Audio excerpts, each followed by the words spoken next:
Hello and welcome to my live painting demo tonight. I am doing a painting of Natalie Weaver. She is a model that I found on Pinterest and found a few extra photos to choose from her Instagram account. And this is similar to one that I painted several several months ago. I painted her from a different angle. That was the um, popular choice when I put it up for a follower vote. This one actually, I have someone who is possibly interested in buying this one, and I did want to paint it, so I decided to go ahead and paint it and see how it came out. And if they were interested, that's fine. If not, then I would put it up on my Etsy account for sale. Anyway, I hope you enjoy this tonight, and I'm just going to jump in. I hope the sound is working well. I have really, unless I throw the sound up with a delay, I won't really know. So if someone is watching, if they can just text me to say that they can hear me, that would be wonderful.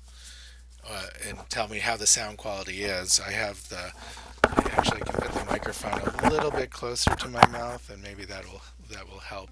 And I actually have the headset on my ear, so if I do turn on the sound, then I should just hear it through the headset.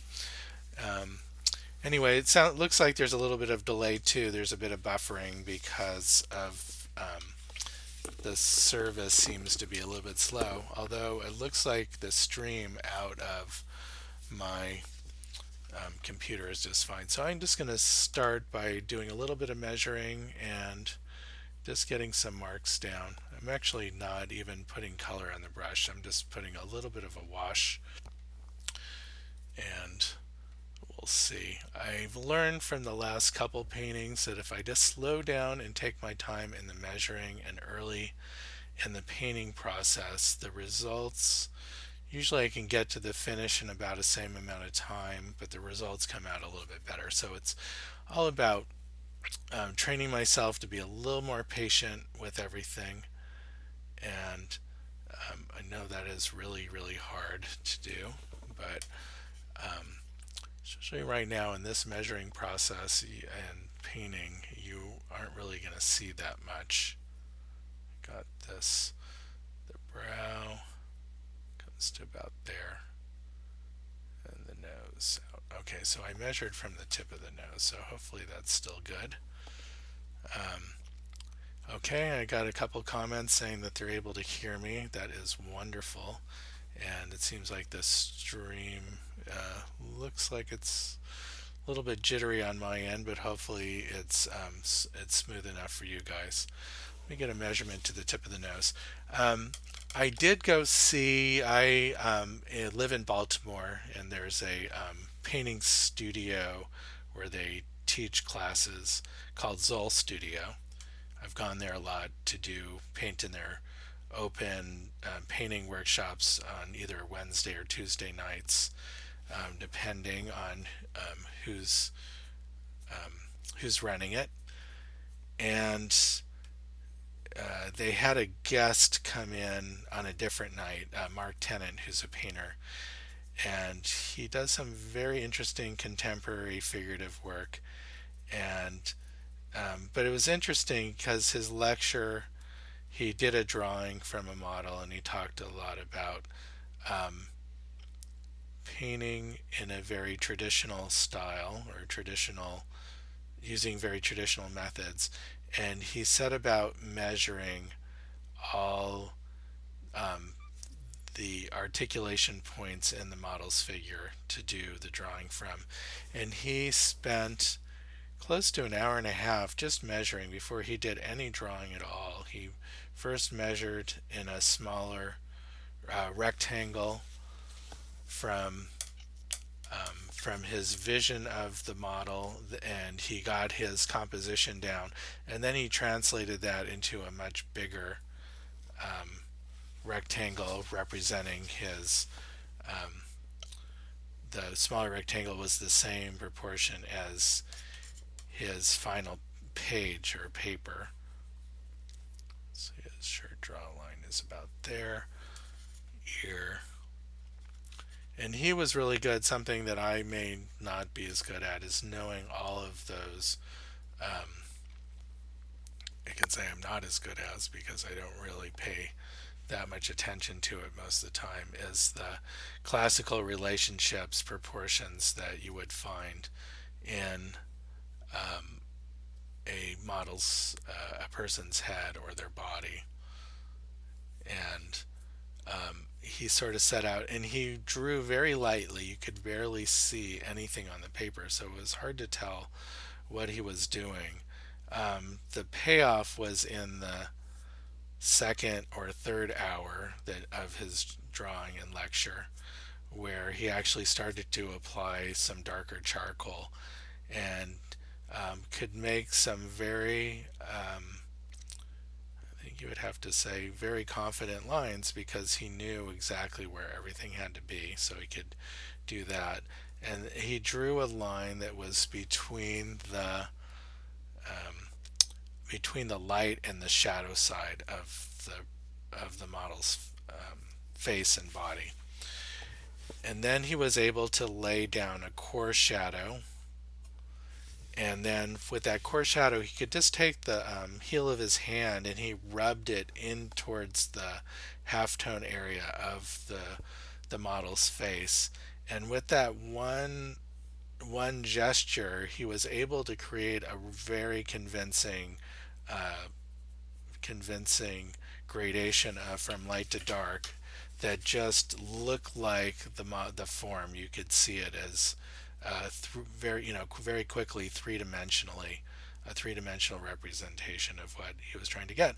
And the fact that he spent all this time preparing, but the fact that he was able to have this sort of ah moment was pretty interesting because you could just hear the whole room just go, "Whoa, what was that?"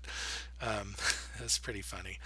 Um, and I think wherever he goes and talks, he probably has that same reaction. So I think he sort of knew that was coming, that he would have that sort of that moment. You could sort of see that little smile on his face when it happened because I just think that it just every time he goes and does that, it's sort of the same. Anyway, the whole point of me telling you that though was about the speed in which he developed the work. It was very very slow in the beginning, but then could go very quickly towards the middle and the end because of the fact that he had done all this preliminary work. Um, and unlike, okay, well, so I may get myself into trouble here. I always do. There's a lot of artists that will do a complete tracing of from a photo before they start. A lot of those artists are on YouTube and Instagram, and they'll show you their painting process, but it's really hard to if you can pretty much tell by looking who's working from a traced photo because the lines of the drawing have a very distinguished look. It almost looks like an outline of each part of the anatomy as opposed to a structural drawing um, and then light and dark drawn on top of those structural lines. So anyway, the those people that do that, obviously they can go to painting very quickly because they've skipped a lot of that preliminary work, or they haven't shown it to you. Generally, they're doing either a transfer or a projection. I think it's kind of a shame actually they don't show it because it's not an easy process transferring a photo onto, especially something that's like what I'm painting on as a panel. You can't just put it on a light table and trace through the panel. You have to use lots of different techniques, either projection or use a carbon sheet and draw through it to get those to get the marks. And and so I find it kind of curious, if you're tracing, then just show how you do that process so people can learn how to do it and also make a decision about it, whether it's something they personally want to do or not. And so I just find it kind of interesting that Mark Tennant spent a good 2 hours very carefully drawing with all his knowledge about the form and the figure, and to get to the point where someone who tries sort of in a way just jumps over that, doesn't really involve themselves in it, and then starts the painting from there. And actually, you can usually tell in the painting itself that that it was also from a traced photo. Okay, so I have to indicate where her eyelid is. So if you think about her eye is needs, at least where the lid is, have the form of the eyeball. So this is a round spherical shape in here that's set into the orbital of the eye. And so the orbital, you can actually see the edge here that comes around. And so that's the part that I'm indicating there. And so the lid, there's this transition where it goes from one predominant shape to the other, and then we have a little bit of an edge there where it drops away from us. And then um, her iris, if I get the color right, I'm just going to push it kind of bluish. I don't remember what color her eye is, but in this photo it looks like it's picking up a hint of green or blue, and that is sort of pointed away from us. And so looking back and forth, I can see that I've made the bridge of her nose a little bit too high, and then her forehead I've cut off a little bit. So let's see if I can fix the shape there a little. And then the hair has to come up a bit higher, and I'm going to remeasure there so I know exactly where that is. And when I say measure, I'm measuring the photograph that's on my monitor. You can't see it because that's off camera, but it's similar to what you're seeing in terms of the little photo that's there on the side of the screen. So I made her hair a little bit too high here. It just comes in right around there. Has this little bump of hair, and then her bun comes up pretty high there. I'm gonna get a measurement, just really that where that breaks the edge of the image isn't really that critical, but it does help me in finding where things are in the rest, if I can have more things to compare to.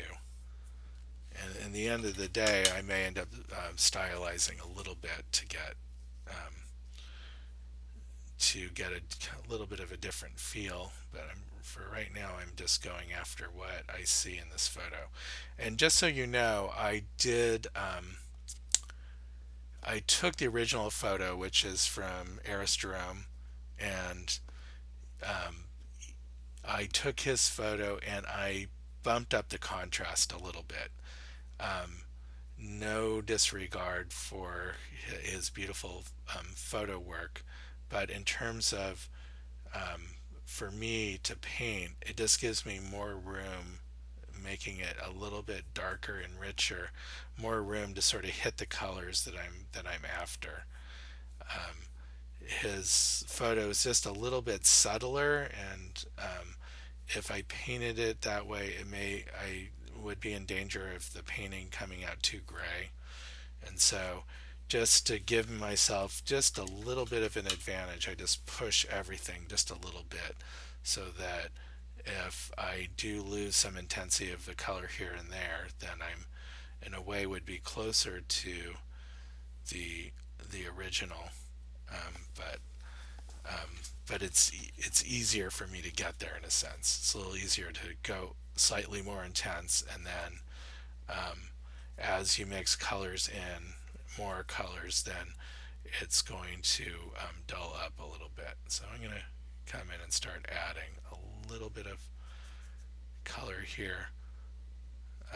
One thing I have to focus on is using a little more yellow. In fact, I'm going to mix up a little bit here on my palette of yellow mixed with white. I'm going to put a touch of orange in there.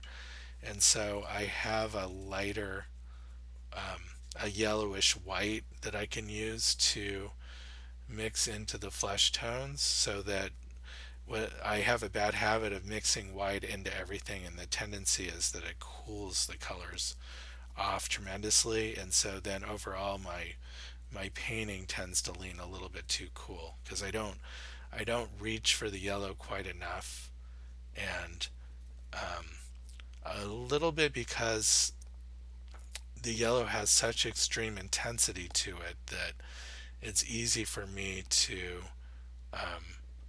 add in too much yellow, and instead of finding ways to control it more, I had just sometimes I just end up avoiding it, which is a mistake.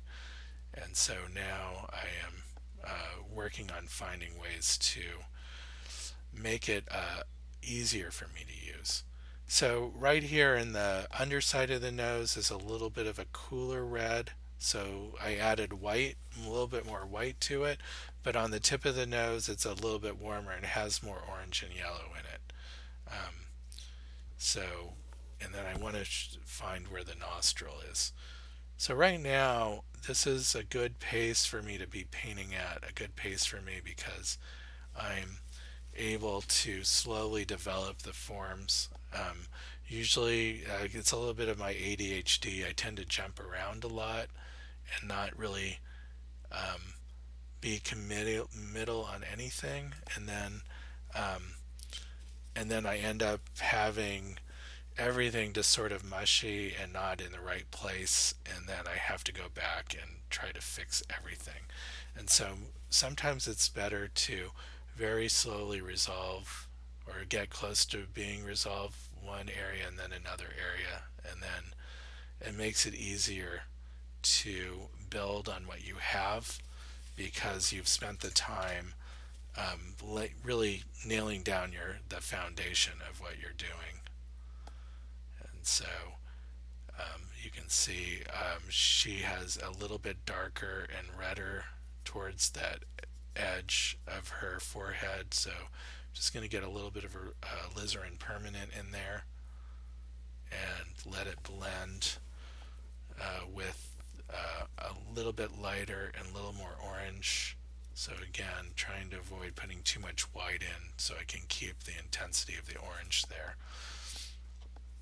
And there is a little bit of white and yellow white here.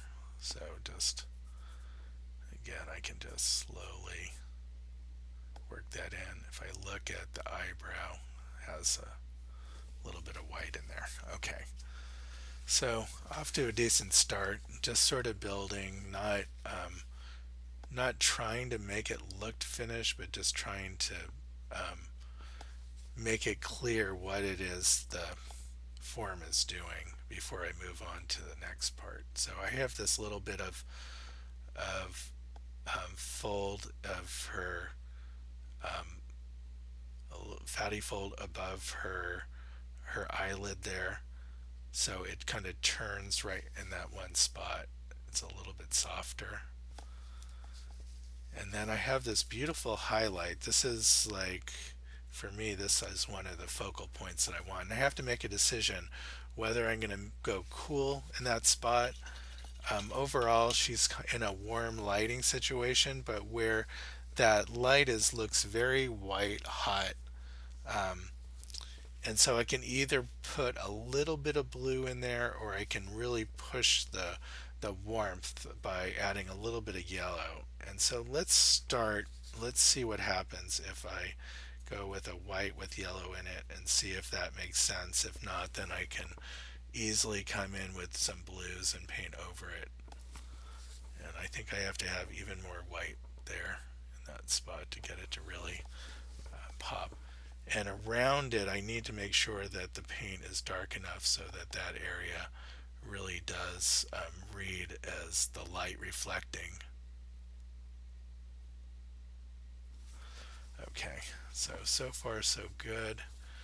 Let's pull the bridge of her nose forward just a little bit more. Get a little bit more red in there and white.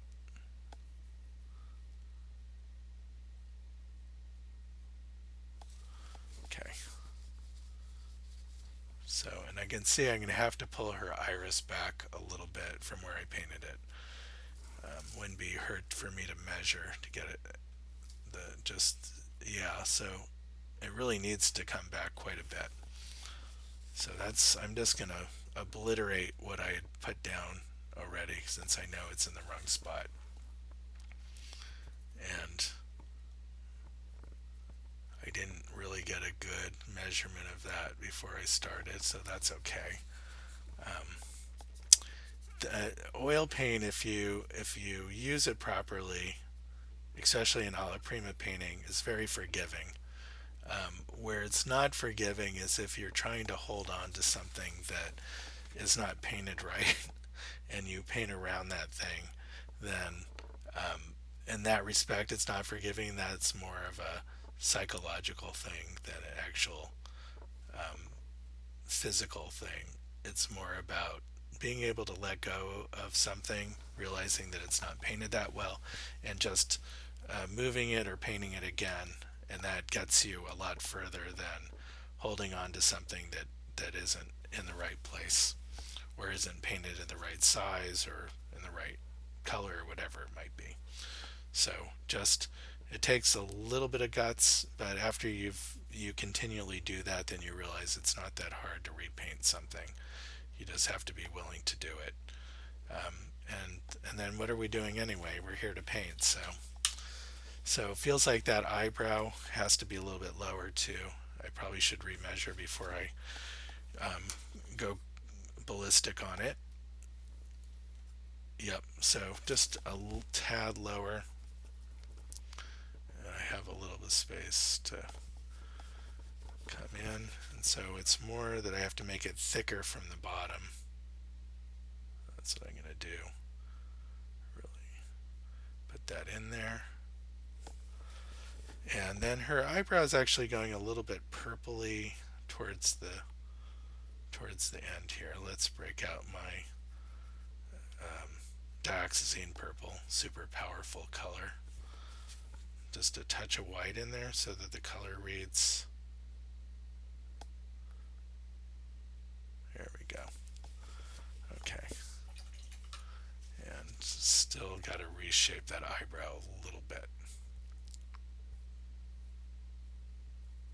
Okay, that's almost there. Feeling a little bit better. Still feels too high to me though, so I am going to lower this edge of it and get some of the white in that I know that's going to be right there.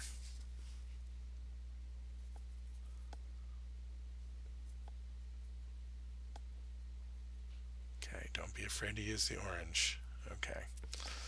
All right, that's a little bit better then. Come up a little bit higher on that highlight.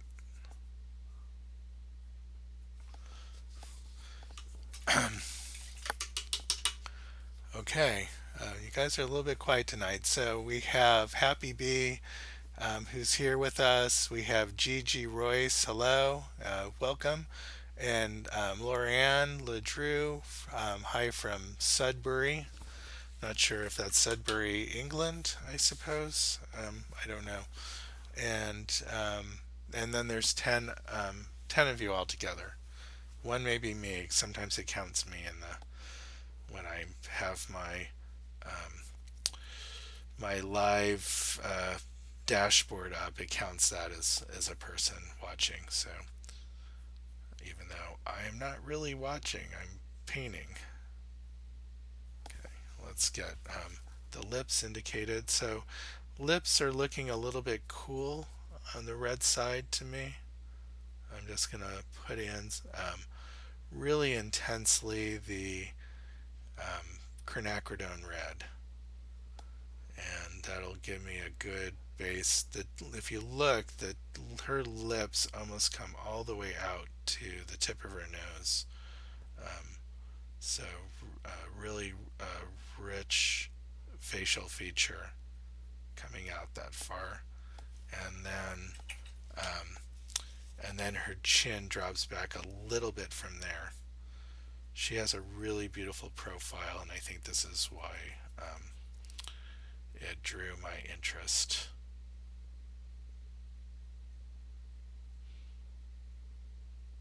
Just take my time, get the feel of the curve there, and feel it pull into the neck and then down.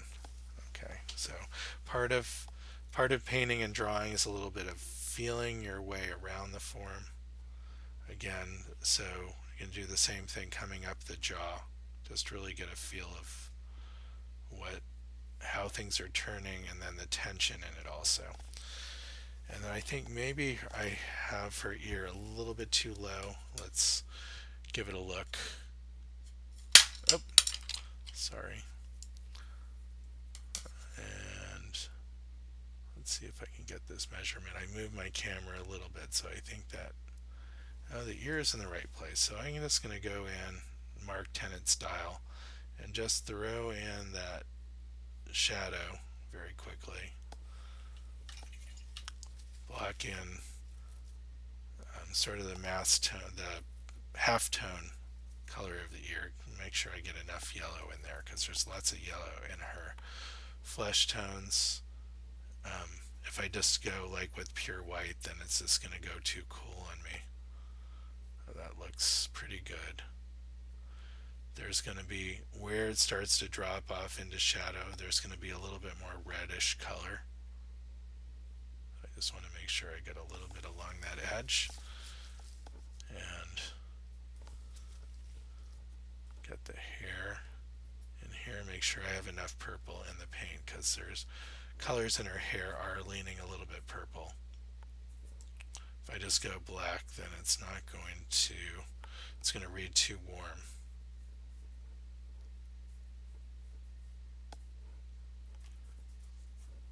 So get a little more purple in here in the shadow.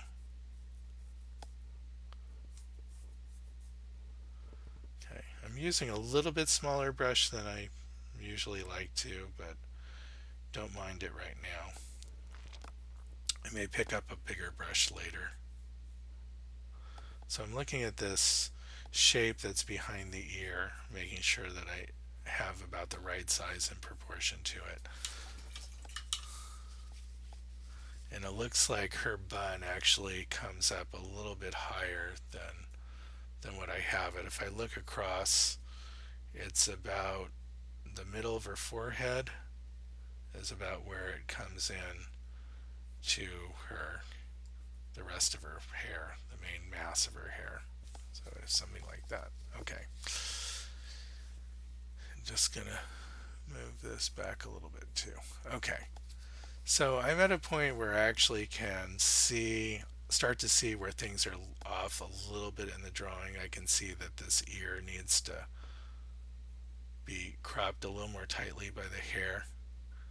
And then she has more than one hairline. She has where her hair is sort of swirling in softly, and then she has the main part of her hair that's come back here. I'm just going to kind of get a feel for it here. Just dropping in a um, thicker black paint to get it started. Same here.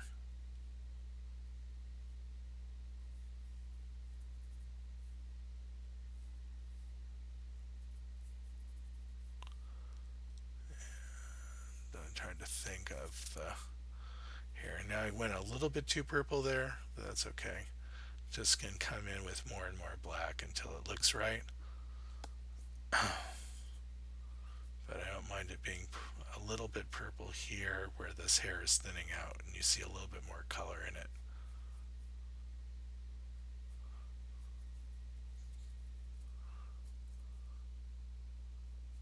And there's actually a little bit of red, and that's maybe where it's mixing with some of the flesh tones underneath the hair. Okay. So one really beautiful aspect of this photo is the light that's reflecting off her temple. And again, I have to make a decision about it, but I think I want this to lean kind of orange. So a lot of white with a touch of orange and yellow. Actually, a fair amount of yellow in it right now. And it's going to start off with that, but then I'm going to add more and more white to it to get it really kind of feeling the shine. And it looks maybe a little bit too dark right now, but as I get the other flesh tones around it, it will start to read a lot better. So sometimes it's a little hard to judge values, especially with all of the white panel around. And as that starts to get blocked in, then the values start to pull together a little bit better. The white of her eye, I'm really gonna keep it kind of bluish purple. This is probably about the only place that I'm really using um, blue mixed with white, but kind of in a pure way to get a little bit more color. And I'm going to really pay attention to some of the gradation in the eye. Just it's very subtle, the change from light to dark, but it helps with the read of the eye as being spherical when you can get the value change working. And then the lower eyelid.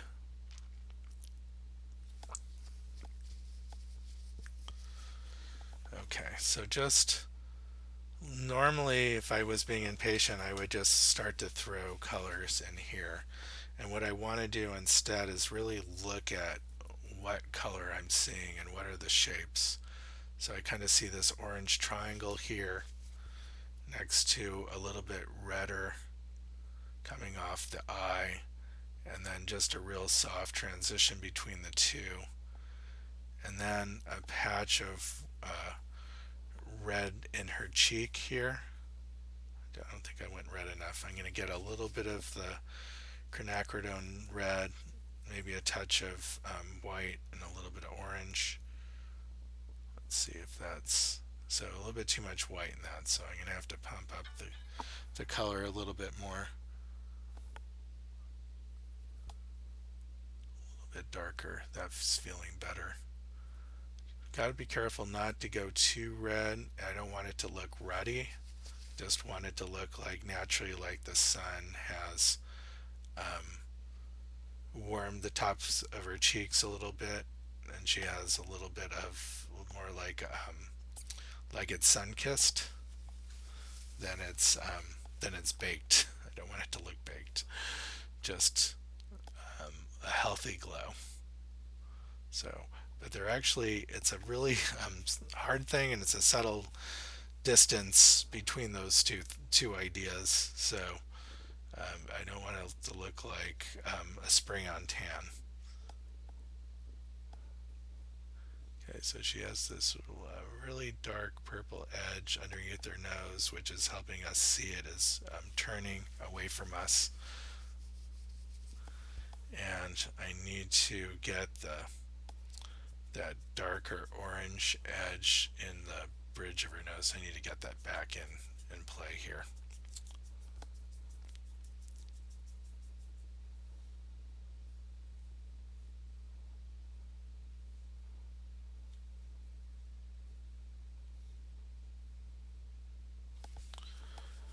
Okay, and what I'm missing here now is I can first, before I jump away, is I can easily, even though I don't have a little brush, I can use the order of my strokes. One, I lay down a thicker line, and then I coming down with another line on top of it to make that first line thinner.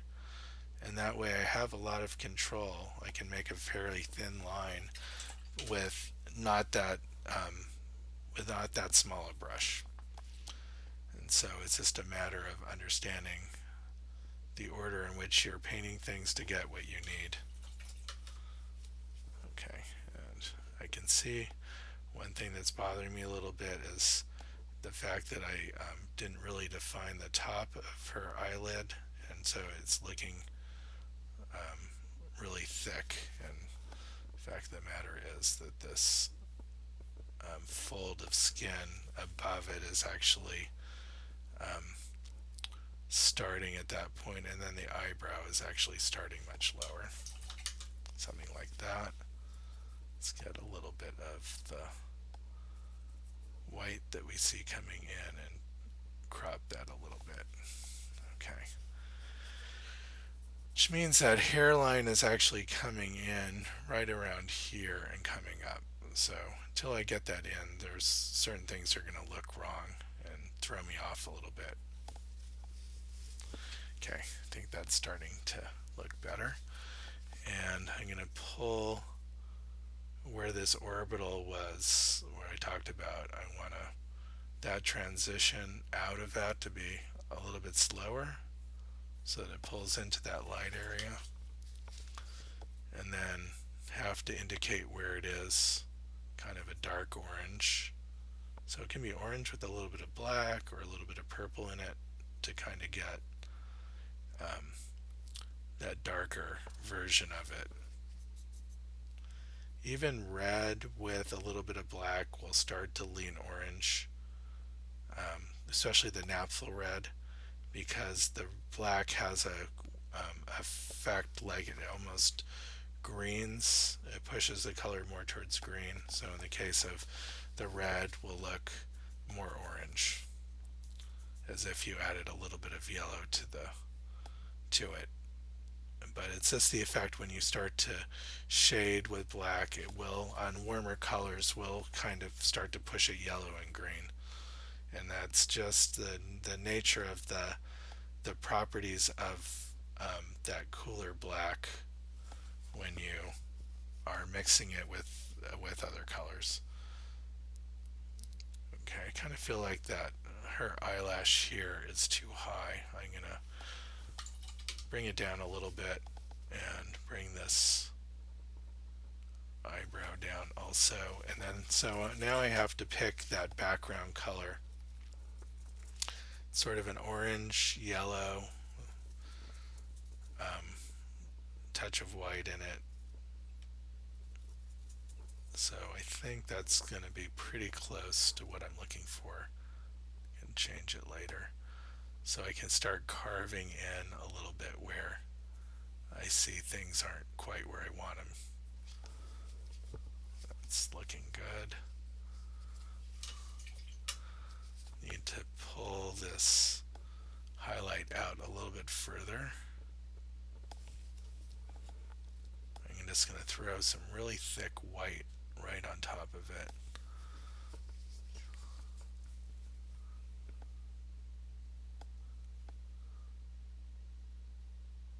Trying to get some of those dark notes that are right against it.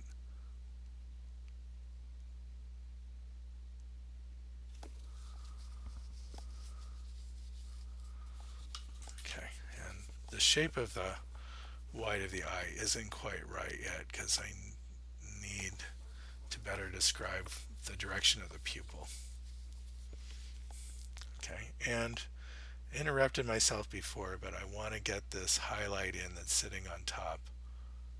It's describing the edge of her nose there. Highlights, so you know, tend to fall. It's where the form is facing. It's sort of creating an angle. How do I best say it? If you were playing pool and you wanted something to bank off the cushion, you would kind of describe an angle that's symmetric from where it bounces one side to the other. So it's the same thing with the light. The light may be off to one side, but where it reflects off the flesh is halfway between you, pointing halfway between you and that light. And that happens most often where there's a fast turn in a feature. So usually it's where there's a crease or or an edge that's facing out, and that's where you most often would see a highlight. And so for that, because of that, highlights usually are very helpful in describing where those hard turns are in the flesh. I don't know if I really described it that well, but hopefully that some people can make sense of what I just said. um, and I am going to pull her eyebrow down even a little bit more because she's kind of looking mad the way I've painted her eyebrow, and I want to try to correct that a little bit. I feel like that's a little bit closer, and it looks like her hair actually comes out a little bit further here. So I'll have to do a little bit working back and forth to get the relationship between the hairline, between the hair and her forehead, before that starts to look right. So there's sort of this wonderful purpley, orangey color right in here. Gets a little bit intense in some spots, so I want to make sure it doesn't go too muddy on me here. The cure for muddiness is to really put down the color that you need in the spot that it's supposed to be, and instead of doing too much blending.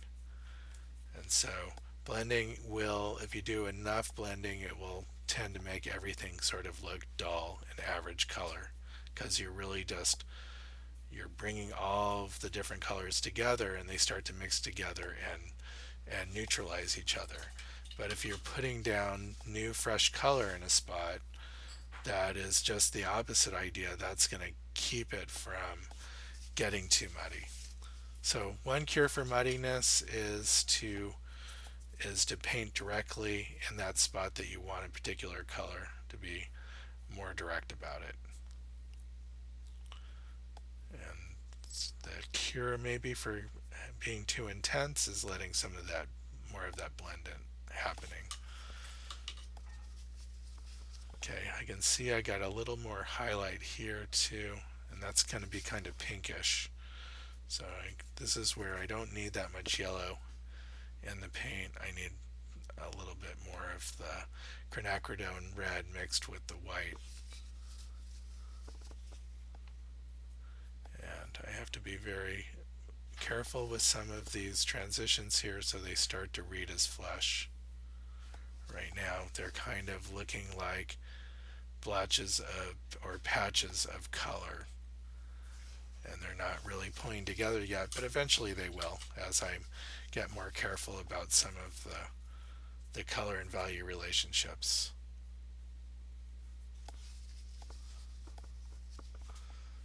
A little bit lighter on the lip, just underneath the nose. That comes down, and her lip comes down a little bit faster than what I have it, and then it softens up as it gets to the corner. Okay, and then the division of between her lips, I like to use generally a lot of alizarin permanent to get that. It looks like I may have to throw a little bit of black and purple in there to get it dark enough.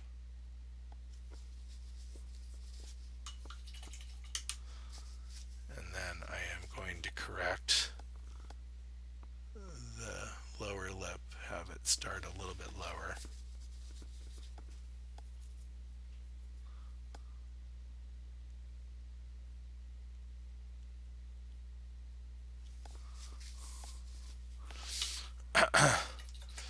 So we have Mario, hi, nice color, nose a little too long right now.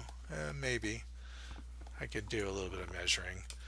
It doesn't need to be perfect though, just needs to feel right, and I'm getting it, measuring and looking right, so it may be some other aspect that's or near it that's not in the right place still.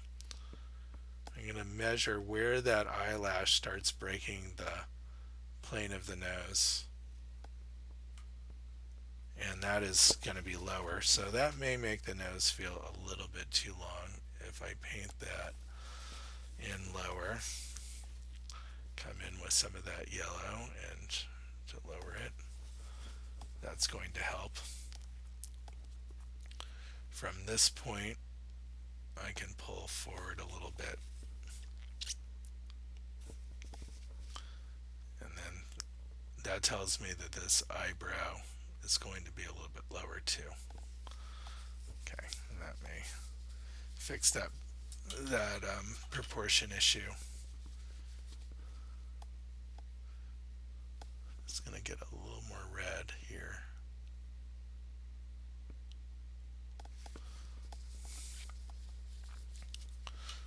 Okay, and so I'm going to also need a little bit of that background color to get the improve the profile of her lip there. And there's a little bit of darker reddish accent there just along that edge. And she has a little bit of information going on in that little spot there. It tells you where the center line is of her lip. So you have to be really careful to put it in the right spot. Okay. And then again, gonna carve in a little bit, and I'm gonna probably move that chin line back a little.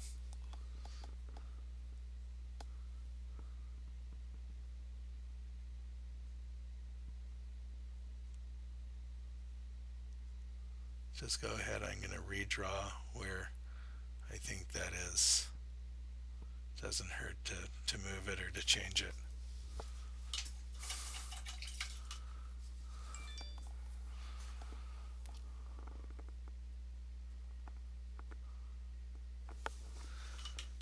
Okay, just gonna keep on going here.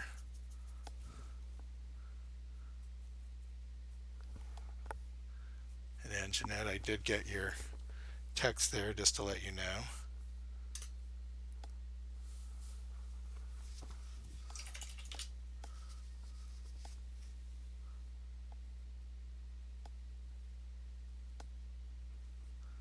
Okay, let's see. I even want to get a little bit of purple going in her lips here.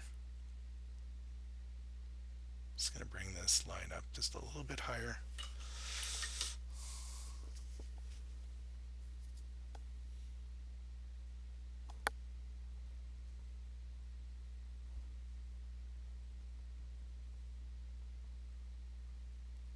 Down.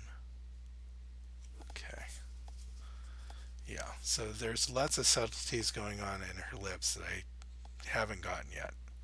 It's just going to need a little bit of work, but they're close enough that I can start to move on to other parts of the face. Again, just moving out slowly without rushing, building one part at a time.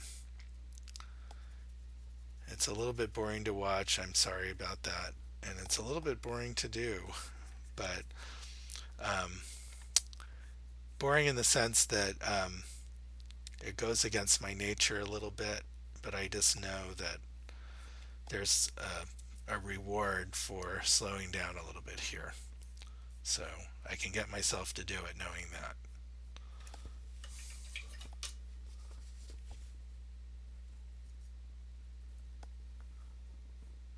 I'm just going to keep on throwing more and more white here on top. I can go thicker.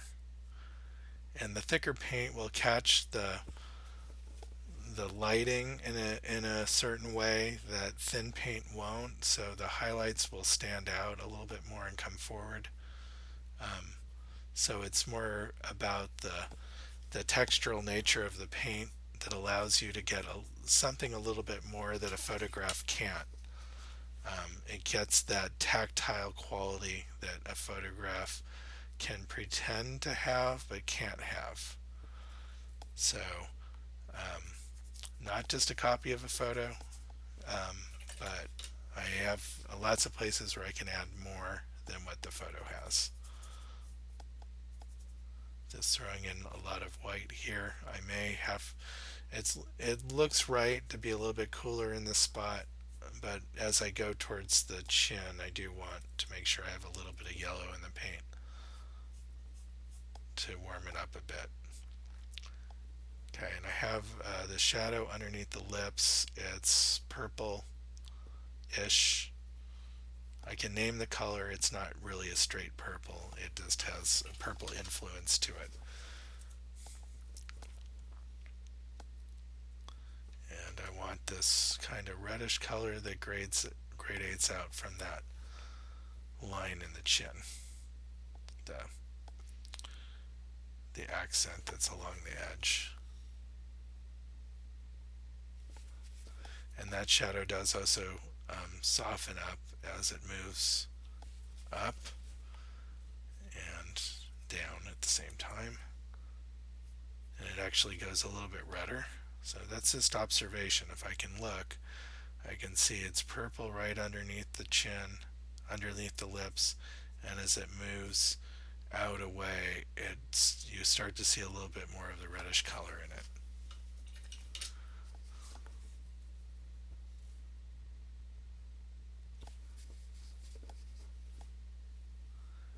And I have to punch that shadow a little bit stronger right underneath. So I'm going to get the feel of it. Okay, so making her lips a little bit, bringing the line down a little bit lower there. And there's a bit of darker red towards that bottom edge too. And then we're getting a highlight, and I'm going to keep that highlight pink on the pink side. And it actually comes up a little bit higher here, right up against the division there. And I have accidentally a line there, but it's distracting because it's pretending to be where the center line of the lips is, and then that is not where it is. So I'm just going to knock that out and then put a new line in where I see it in the photo. And I think I want to come a little bit more forward with her lip there where it meets the nose. It's a little bit deceiving, but as long as I get it to look like it's turning the right amount in space, then it will look right. And a little bit more depth to her nostril too.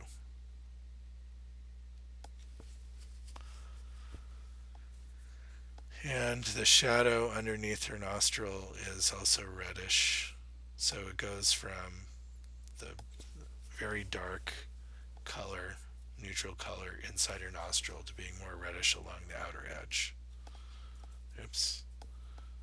Want to get a little bit of an orangey pink there along the outside here, darker.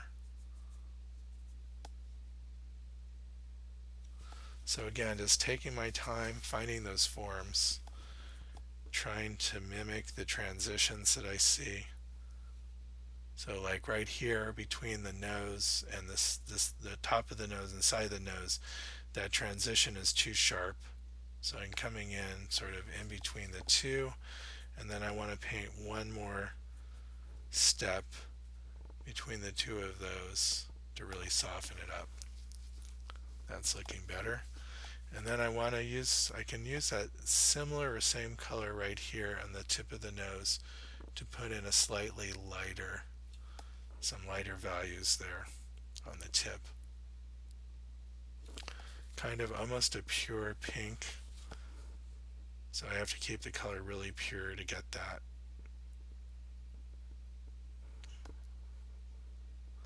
A little bit of the naphtha red too.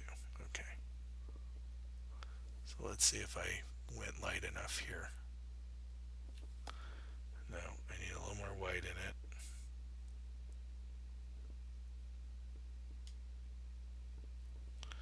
Okay, I think that's the right one. Okay, that may be a little bit too light, but we'll see.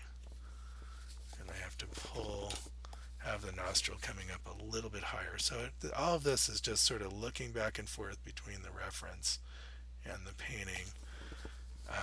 If I want to get the likeness and I want to um, have it be somewhat credible, then I have to at least do a fair job of matching a fair amount of what I see in the photo. It can, like I said, things can differ and it can look more stylized, but um, that's a decision you have to make at some point. But it's helpful to start by comparing what's in the image or on the model if you're painting the model live, which is a similar process. Since the photo doesn't move and the model looks, you have more information to work from. So there's sort of a trade-off either way.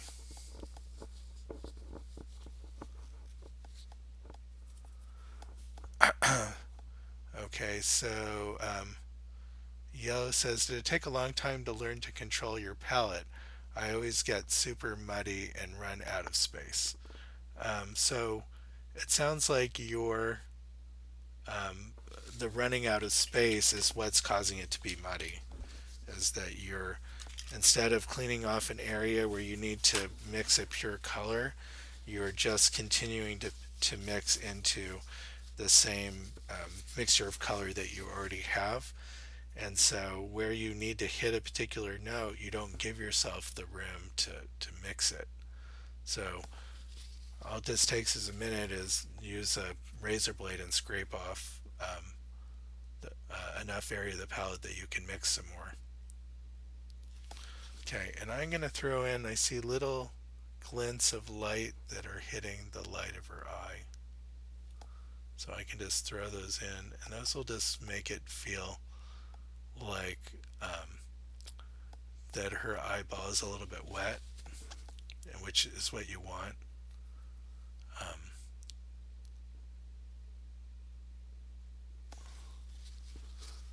okay, that's starting to feel the way I want, but I'm missing the dark edge of the eyelashes where they curl around a little bit. And then get a little bit more red in the corner.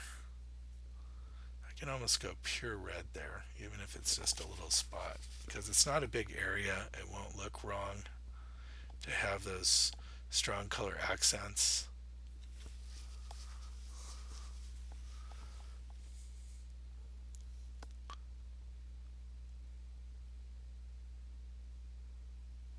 Okay, and I need a little bit of black coming in here in that fold.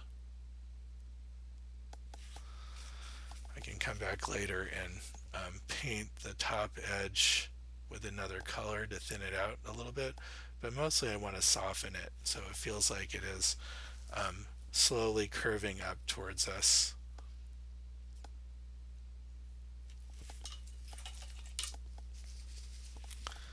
Let's get that light edge that's coming in there.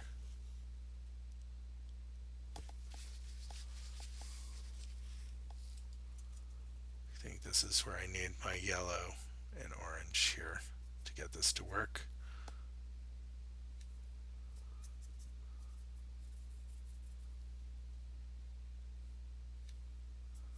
Definitely more orange. Okay, let's see.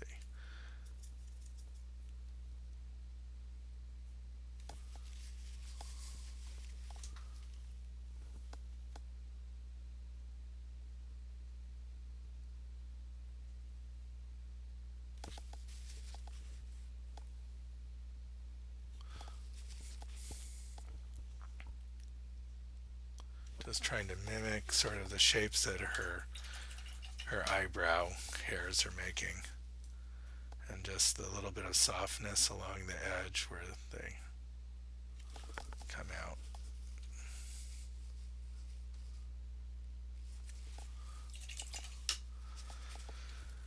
Okay, we're about an hour in. I think that's pretty good progress so far, considering how slow I've been working at this. Some of the other stuff around the edges is not really as important. I don't want them to be the focal point, so if they kind of um, are kind of blurry around the edges, I think that's okay. Let's mix a little more of the background color instead of just throwing more white into it or spreading it out. So you can see here, I don't know if you can't really see it, it's out of the photo, but I do have safflower oil, which I'm mixing into the paint to thin it a little bit. And also, as I'm cleaning my brush, I'm using Gamsol, which um, is an odorless mineral spirit, and I can use that also to thin the paint. The difference between the two generally is that the safflower oil slows down the drying time, whereas the Gamsol will speed up the drying time. So in a way, using both kind of creates a little bit of a balance. But if I really wanted a painting to dry very slowly, then I would probably just clean my brushes mostly using the safflower oil, and then I would have a nice luxurious drying time. And if I wanted to dry quickly, I would skip the safflower oil altogether. Let's see if I can. Um, I pulled her chin back a little bit too much, giving her kind of too much of an underbite. So let's see if I can pull it out again. A lot of purple and black along that edge.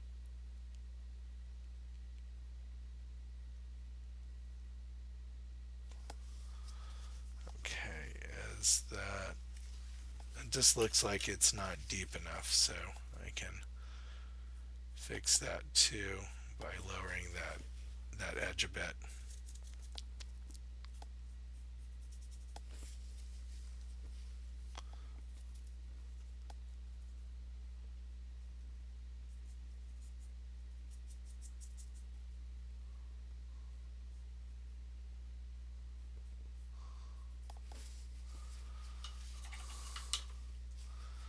Okay, something's a little off in the drawing around the lips, so I'm going to focus in on that a little bit. Make sure that, and also it feels like I made her nose a little bit too pointy, so um, which is fine. I have plenty of room to move some of these forms around.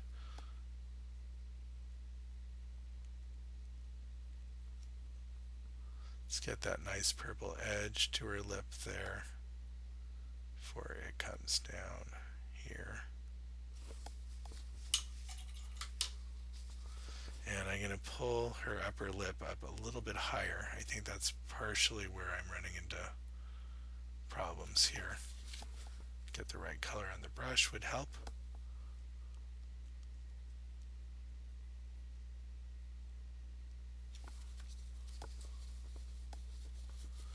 And I am going to trim the bottom of her nose a little. That's, I think, where it's not quite looking right.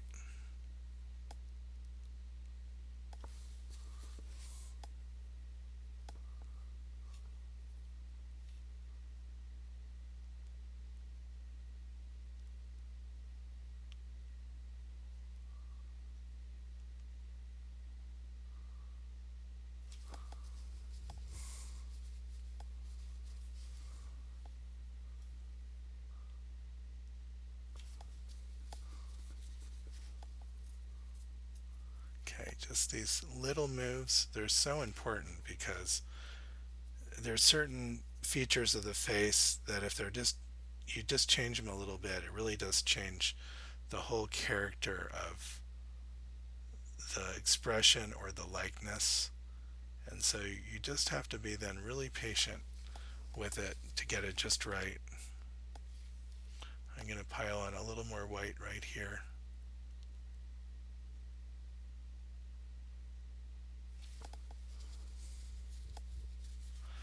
And then I'm going to straighten out that edge of her nose. Orange, black, a little bit of red. There we go.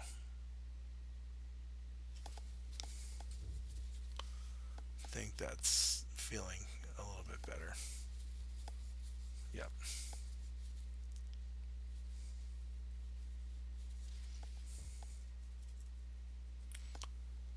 Just takes so much patience, which um, I'm not really, for this kind of thing, I'm not really known for my patience, but I really want this to come out right. I'm seeing a little bit of white or light that's just along the under edge of her nostril there. It doesn't come down very far, so I'm not really spreading it out to the rest of the upper lip. And then it goes kind of darker and orange right next to that.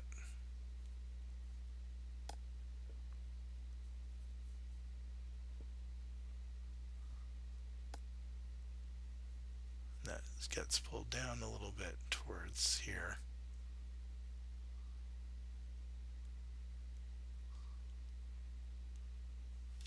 There's lots of little folds in here that starting to indicate.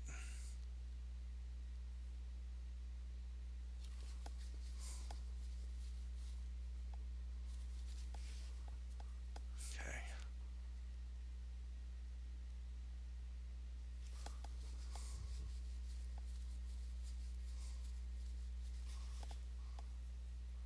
Let's pull this edge in a little bit tighter. Lost that little light that's coming up right here. Make sure I get that.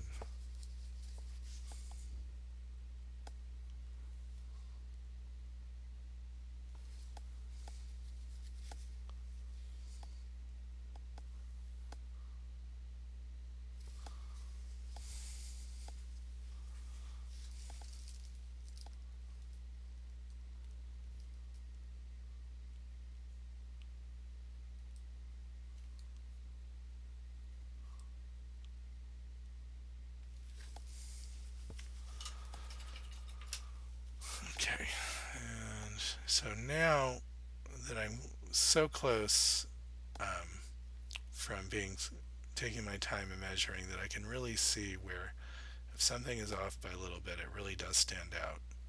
So I can come in and correct it pretty quickly.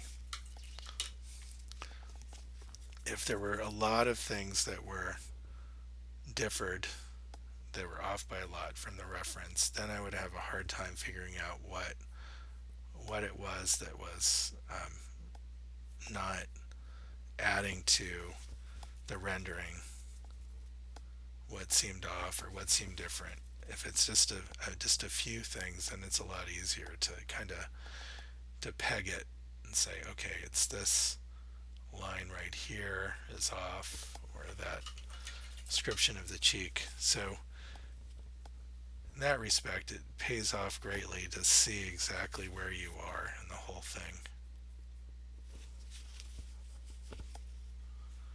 Okay, have the soften up this edge a little. There's no, I've heard some tutorials where they sort of say don't blend. Um, and I think one of the joys of alla prima painting is that everything that you're putting down in a way is blending in with other colors that you have. But one of the nice tools of oil paint is that it blends so nicely. It's so easy to blend. So I kind of think it's like don't not blend, don't blend, but don't not blend. If that makes any sense.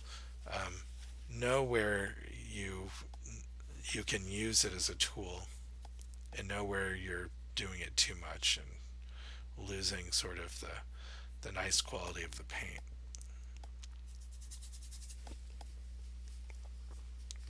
So you hear in some areas I'm kind of dry brushing, and that's just like pulling the paint that's already down and just pulling it off into unpainted areas, and that I may decide to paint over that, but that may be some of what I keep as my finished strokes is just that paint rubbed right into the surface.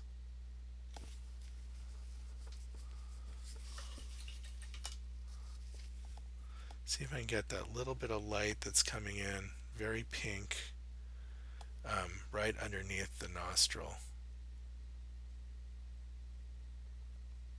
Comes up. And then has a dark purple, reddish, magenta color right underneath it. So come back in again, tightening that up a little. And then it has an even darker purple shadow underneath that. Then it comes up a little bit. Yep, pretty close. So now I can use my orange and just trim it right to where it needs to be. And then come out again for the lip, which just comes out just a little bit further. So I'm just these really small forms that are very close together. You have to be very careful with.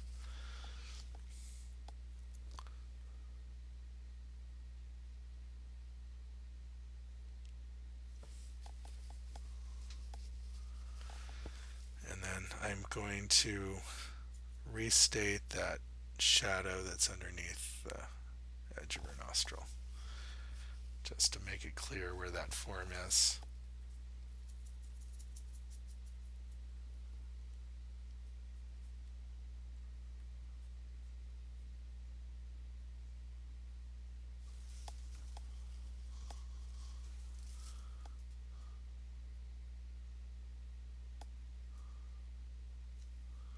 Let's get that really nice punchy red accent that's right there, right along the iris.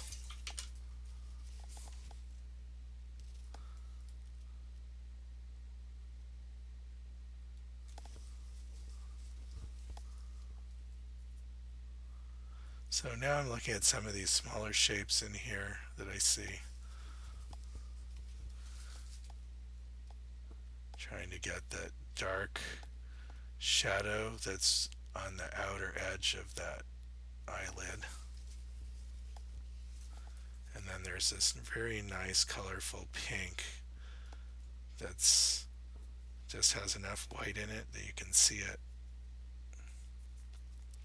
right here on the upper eyelid.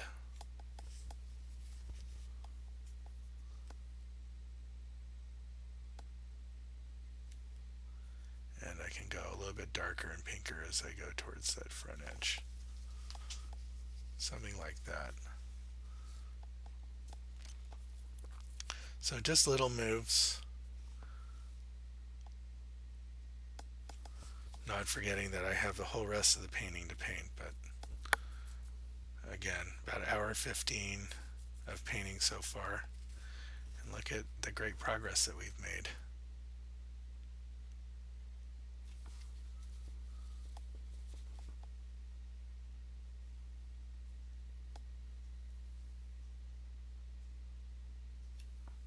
Okay, let's get a dab of white right in that spot there. Yeah, if that works, I'm just going to see if I can leave it there. It feels really fresh.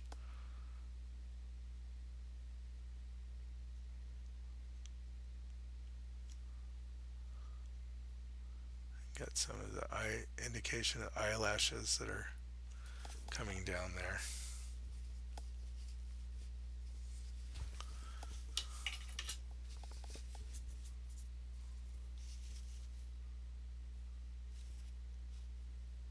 Okay, and again we have a little bit of indication of highlight there.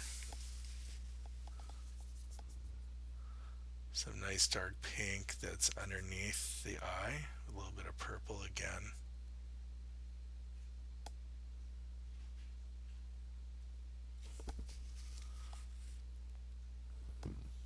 Excuse me.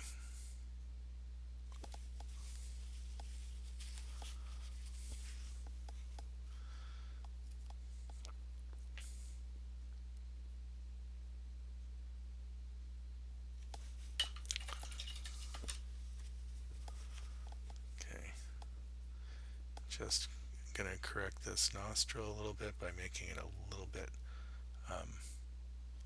further out with a little bit of light that's hitting the top edge here. Okay, and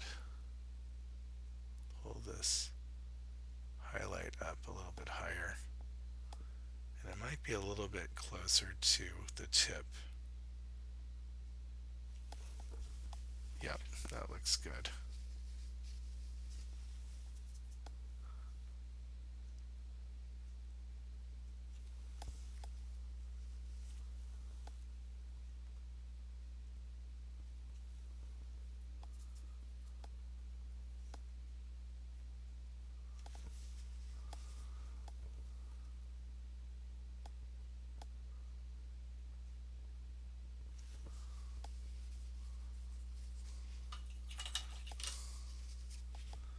Okay, now I'm really seeing how light this area looks here in her temple. I really want that to read as light hitting right there. So it really takes controlling the values and the colors to get there. Okay, that has to be a slower transition right in there.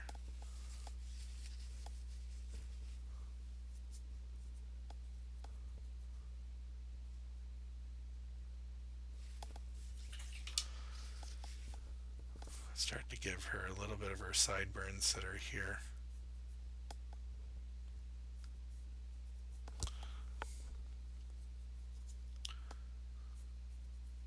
Okay, only 9 people are watching this. They're really missing it.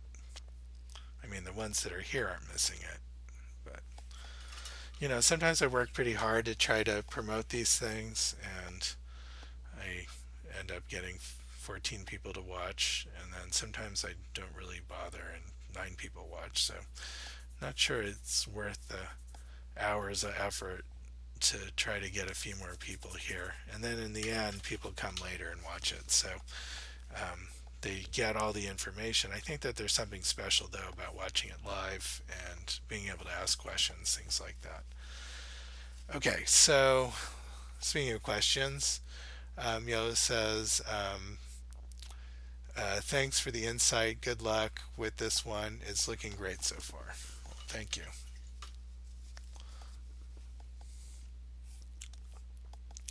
Gonna pull her jaw down a little bit, but give more of the transition color and where the shadow is, and that will help me to see it a little bit better.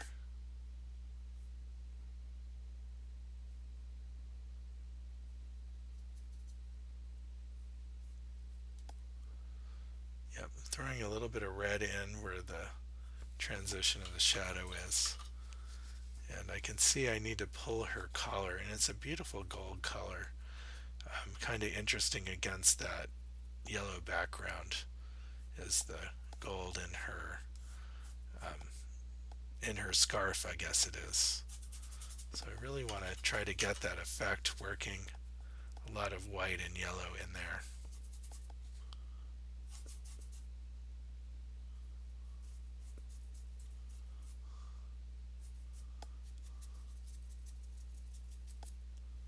And something like a little bit of a greenish. What is that color? See, sometimes when you see metallic colors, it is really hard to identify the color you're seeing because it really is flipping around in between a few different colors. So just to nail it is sometimes pretty hard. Let's see if I can get a little bit of the background where it goes a little bit darker and more orange. That's right in here. Let's just throw a little bit of red in there.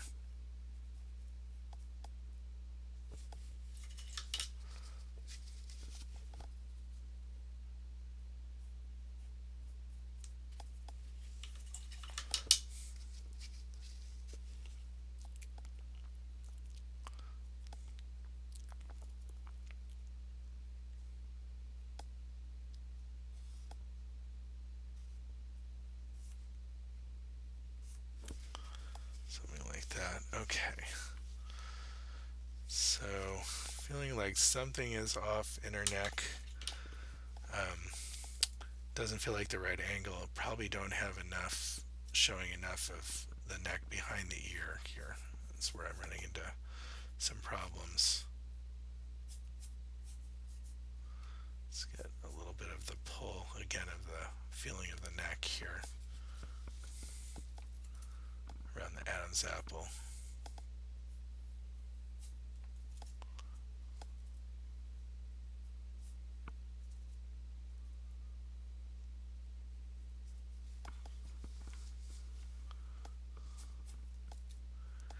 And yellow. I need a little more yellow. Oh, went crazy with the yellow. See, this is where I avoid yellow just because of this. Like, I get a little bit too much on the brush, and then before I know it, it's like screaming yellow. And all I wanted was just a little bit of a hint of yellow. That's okay. So she has a stronger jaw than what I gave her, so let's see if I can lower her jaw a little bit. Ah, wrong color. Totally wrong color. Okay.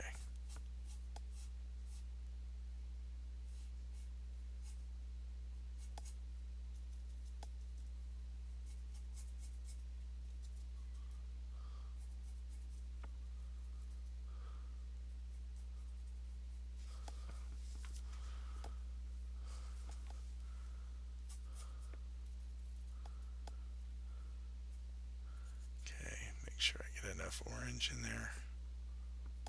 And then it shifts to a red. And then goes white. And this is where I want actually to use white.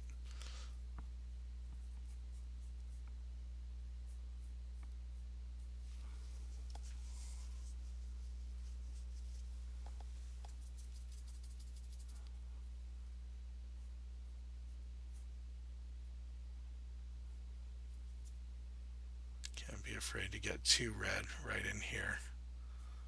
It's pretty strong in the reference.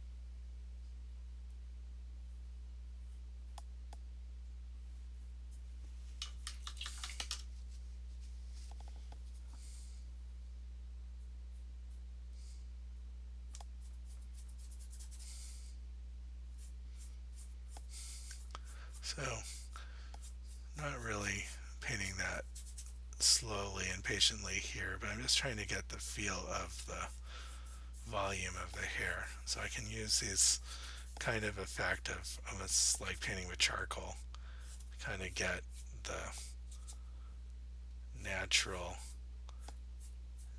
texture from the brush to help describe that form, just so I can see it to begin with.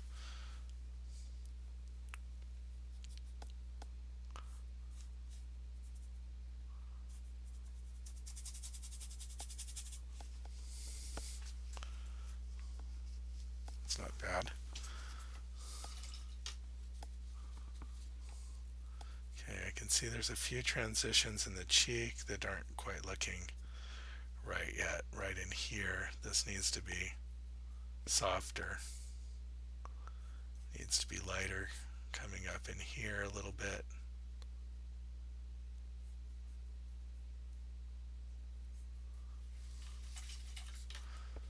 Let's get the reds, some of the reds we're going to see in the tip of the ear.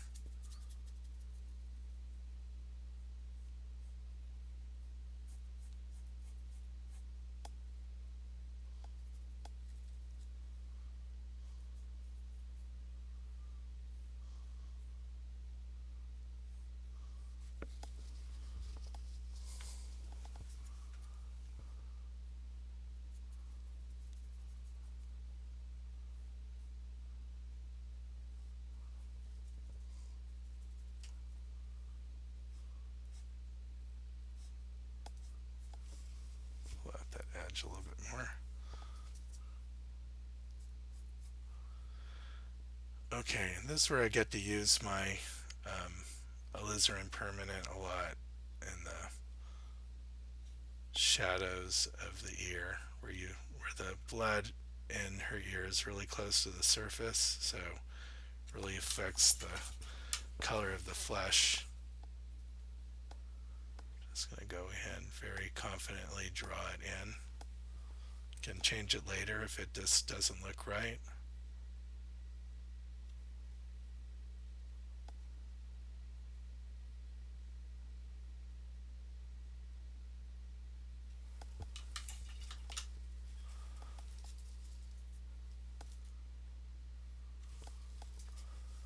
Can put in some of the highlights.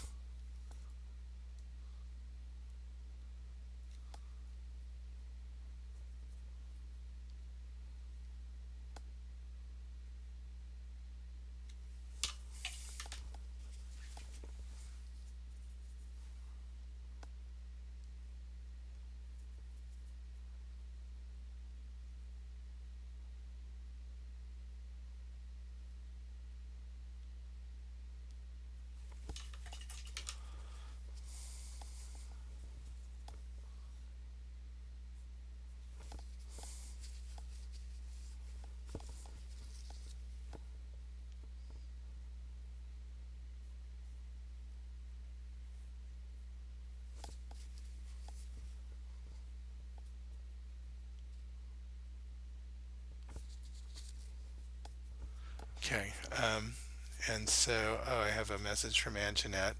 This is enchanting, AJ. I love the light yellow background. It's lighter than the photo, but really contrasts her darkness. Love being able to see the process. Also, keep in mind, though, even though it is a little bit lighter than what you see on the screen, it actually is a little bit closer to the photo reference. And I can, push to keep it lighter too. Um, but it is, fortunately, it's a little hard to control the contrast in the live feed. Sometimes I go in the middle and I try to balance the color a little bit. I might see if I can do that now a little bit, so you get to see a little bit closer to what I'm seeing. Hopefully this won't break it, but let's see. A little bit less brightness.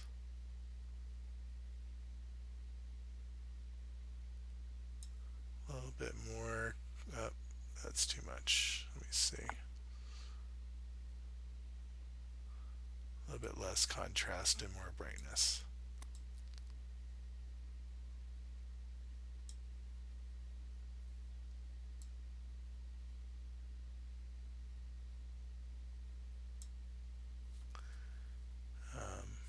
Color intensity. Yeah. There's a little bit of lag here, so as I make an adjustment, I have to wait a second or two before I see it. White balance.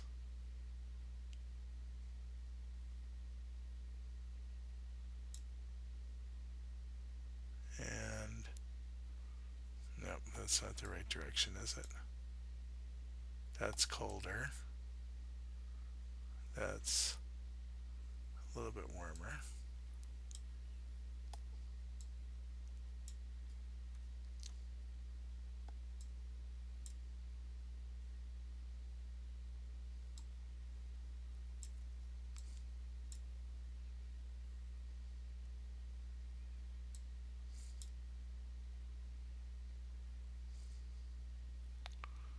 Okay, that's getting a little bit closer to the color in the painting. Actually, that's not too bad. So something like that. So now you're seeing a little bit closer to, I hope, because it really depends on the calibration of your monitor. I think that's a little bit closer to the colors. I think there's a little more intensity to that yellow in the background. Not that much intensity. Hold on. back off that a little bit. So just up a notch. Let's see. Have to wait about 10-15 seconds before it kicks in. So what I'm seeing on the screen is probably pretty close. Let's back off the contrast a little bit so I can see some of the values in the hair. But that's pretty good. Okay, so that's with the color adjusted, at least for my monitor. I think I can close this without breaking. Let's try it. Yep, okay. So, so um, Anjanette says, I think this is like a gold lame. I think you're talking about the scarf, or maybe not the background. Yeah, it's really beautiful. I want to try to see if I can capture some of um, that sort of reflectiveness of it. Um, Something I'm going to try to do it the way John Singer Sargent did, and I'm trying to think of the name of the painting. I think it's Mrs. White. I think is the name of the painting, and she's wearing this beautiful lame dress, and it just has this really nice shimmeriness to it.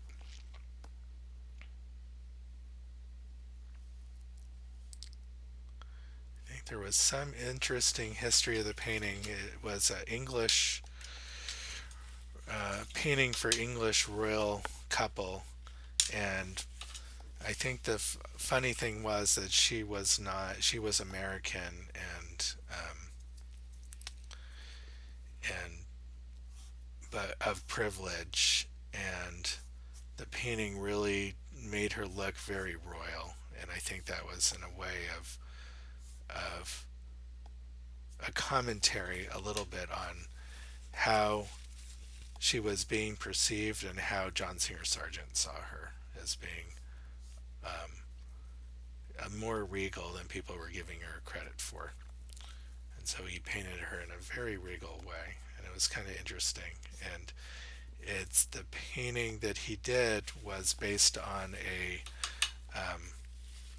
Thomas Lawrence painting uh, of a similar pose that had been painted maybe 100 years before. And a similar thing with the clothing having that real nice shininess that really set it off as being. Um, Now I'm trying to think. Maybe the story I'm thinking of is the Thomas Lawrence painting and not of the John Singer Sargent one. So I have to go back and do reread my own post about it. But I did do a post about the two paintings, and so I have to. Sorry, my memory is so bad. Uh, Early onset something. Okay, so um, probably could bring up the post right now, but you guys would probably kill me for interrupting my painting. So just trying to um, improve these nice subtle transitions and forms that are in the cheek until they start to really look like what the flesh is doing. We're getting there slowly. I'm going to throw in some white texture here, and then come in with some of the darker hairline that's coming in here. A lot of purple.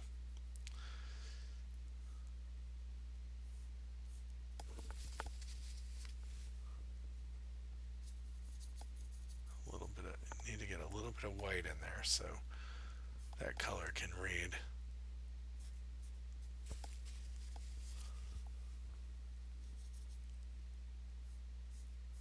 Knock out that white.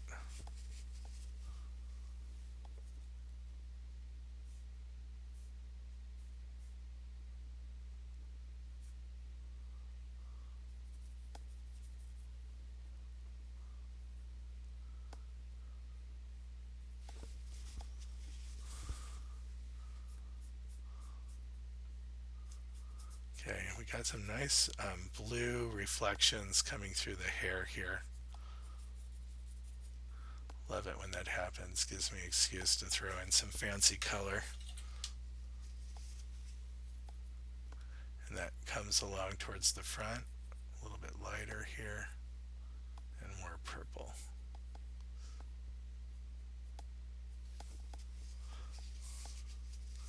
And when you do it right, then you really start to see the volume in the hair, which is a real, and the flow of it, which is really nice when that happens.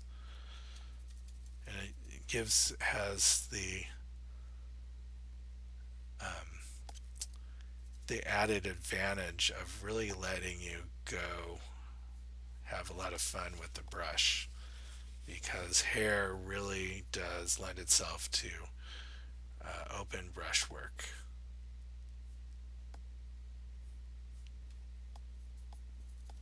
Let's make sure I get that purple that's coming in here.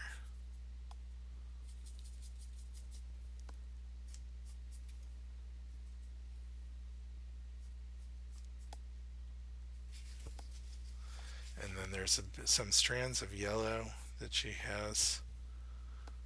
I guess a little bit of a bleached highlights in here.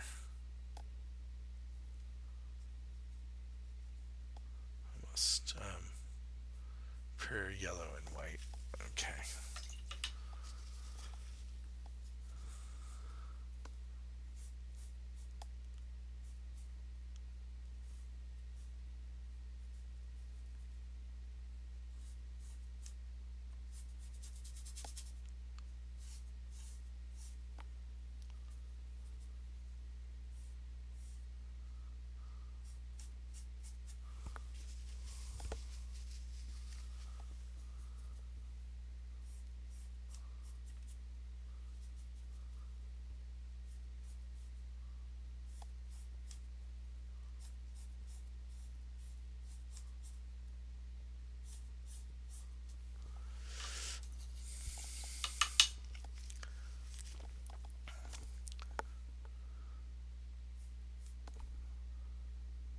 Okay, we're about an hour, 40 minutes, not too bad. One of the last paintings I did, it took me 5 hours altogether, and I worked really slowly. It was this one of Pasha at the Pasha in red is what it's called. She's standing along the shoreline and just really methodically pecked away at it until I got it to where I wanted it, and it just really, I'm really happy with how it came out.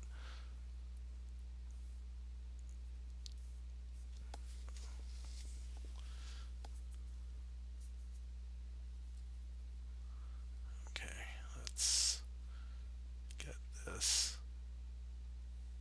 edge here.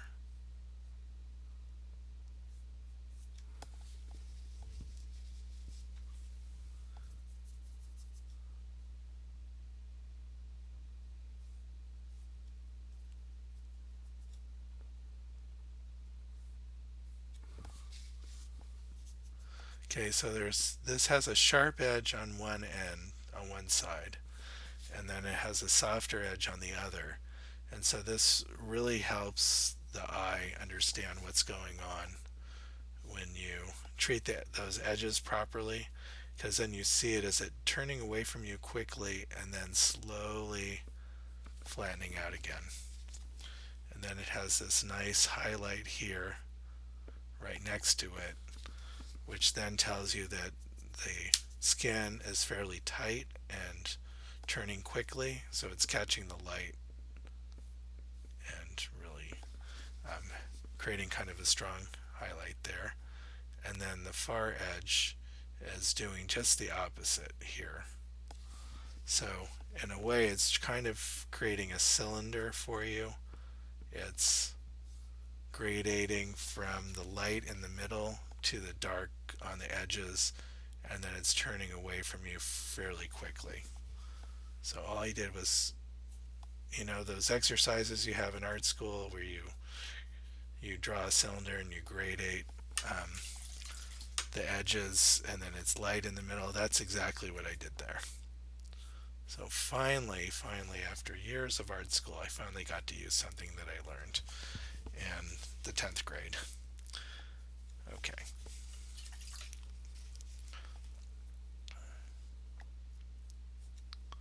yellow. Sometimes I have to say it out loud just so I remember to put it in. Yellow.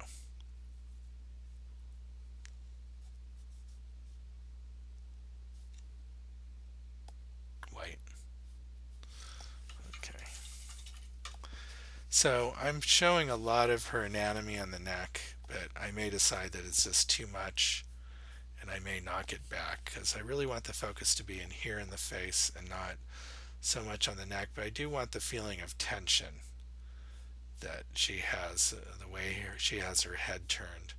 So even if I knock it back, I still want to keep some of the force of the turn of her head. So maybe it's just keeping a few strong accents there.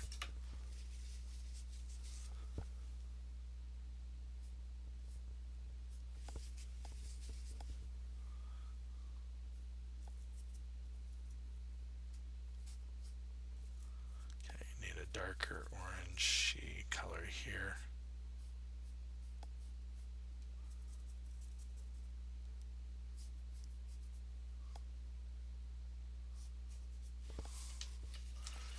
And then then her chest is turning towards the light again here, and we're seeing the light reflecting off her collarbone.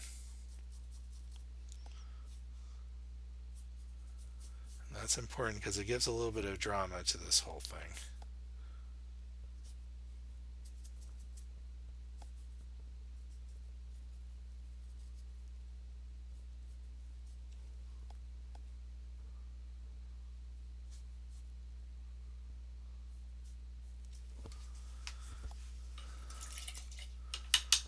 Okay, so let me see. So let me see. Coming.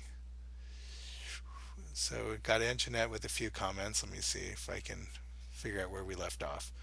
I think it's Gold Lame. No worries. It's gorgeous and magical. And Jeanette said, and coming through her essence. I wish I could do what you do. Bring life to, well, life. And Jeanette also said, I saw the changes. Love it even more. Yeah, the scarf was what I meant with Leme. Okay, and we're just getting there too. So I need to put in this kind of mauve color. Someone, I forget who the quote is from, but mauve is purple trying to be pink, is what has someone classified the color mauve, which I like that a lot.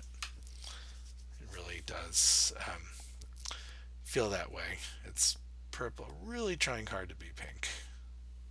I remember when like mauve was all the rage and like interior design in the,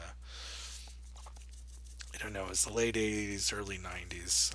All everyone could talk about was mauve.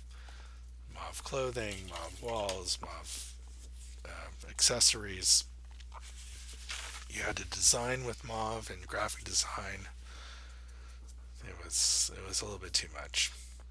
Now I think I can start to like mauve just because no one really cares about it anymore. Now people are talking about um, I don't know, grass green and burnt orange and things like that.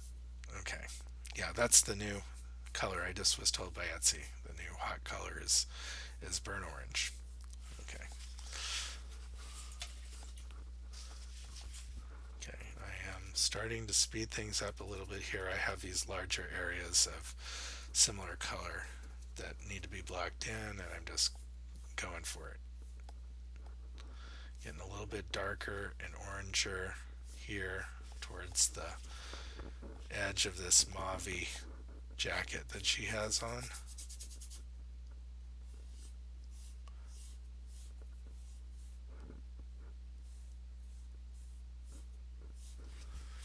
Okay, and I don't mind that I've kind of blurred that edge a little bit because it does push it back into space. Do want to get the shadow that's coming off of this right here. That's a little too purpley. Let's knock it down a little bit with black.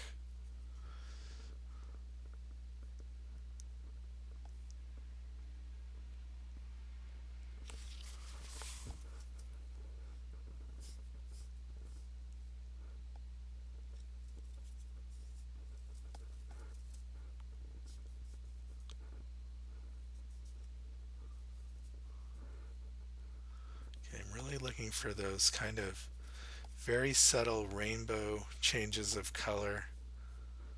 When I say rainbow, it's not going to be the full chromatic. It's just going to be slight changes that create the iridescence of the material.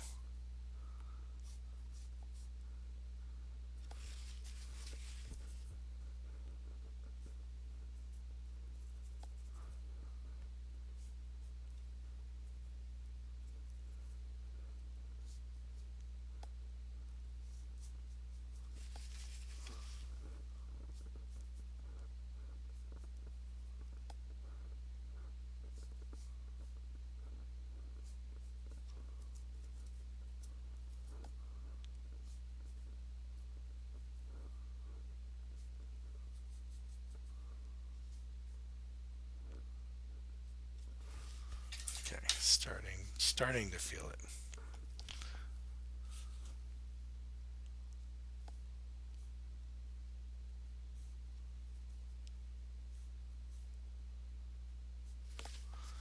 And we have this very subtle little edge of her lapel here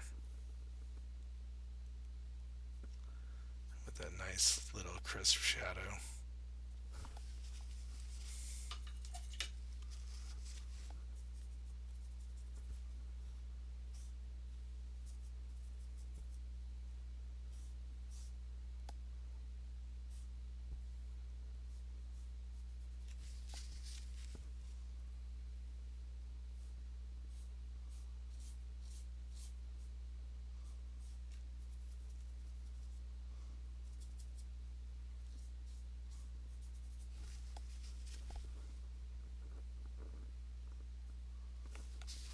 And let's see if I can get this kind of bluish white sparkles that are going here.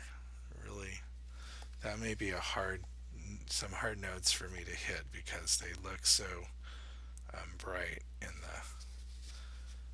on the monitor, which means going even darker in some spots to get those to read.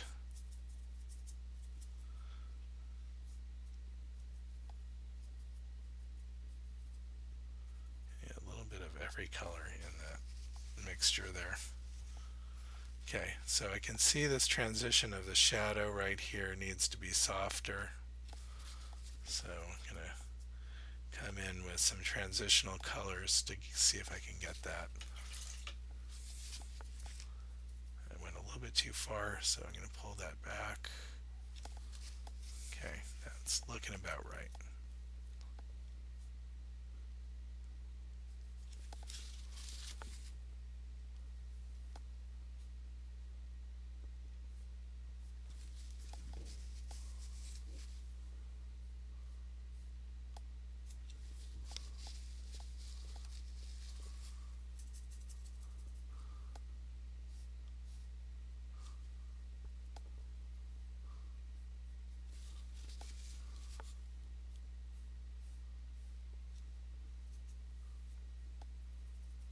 Oh, got a little bit too much green on my brush all of a sudden. It's going for that kind of goldy, orangey color and went a little bit too far. Oh, made her neck a little bit too narrow in that spot, but that is the color that I want there. This needed to be moved over a little bit.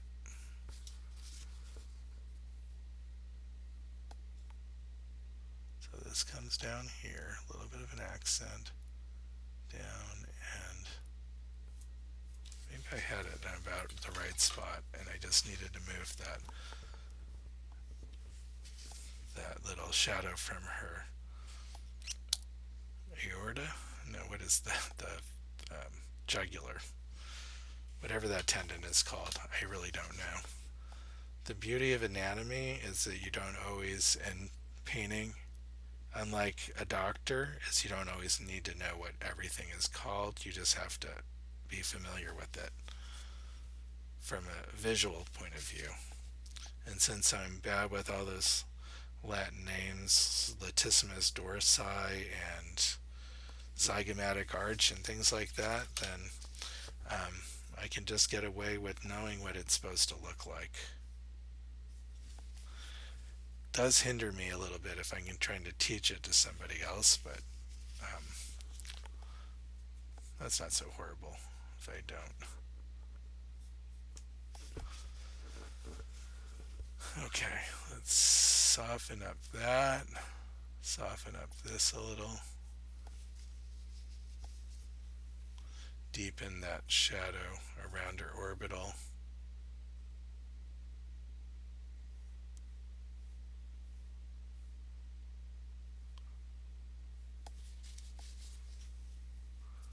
Make it a little bit brighter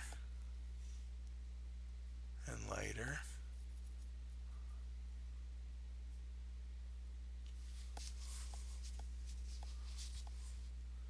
And more white. Can really pile in the white in that spot.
Okay, and still looking pretty good. Okay, I'm running a little bit low on Gamsol. From cleaning my brushes so much, not a bad thing. So I can just get a little more in here. You guys can't see it, it's off camera, but just trust me, I was running low. And a little clumsy about getting the top back on. Bear with me a minute. Okay, almost back. And the reason why I did that is because I need to have clean brush to mix more of the background color, because I need to fill in a little bit more, try to cover over the rest of the panel. Now, some paintings you do want to leave some panel if you want it to feel sketchier.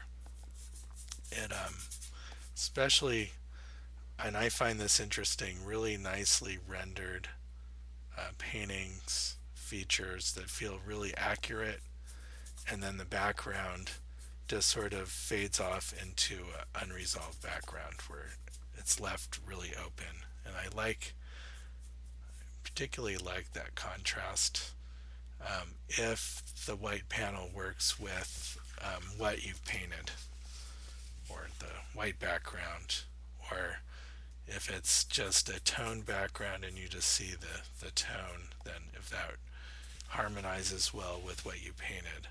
Sometimes it fights what you've painted, and kind of feel like it might in this painting to leave the background that open, because I want really this area to read the highlight, and with this bright white here it's not going to. It's not going to have the same kind of punch that it would.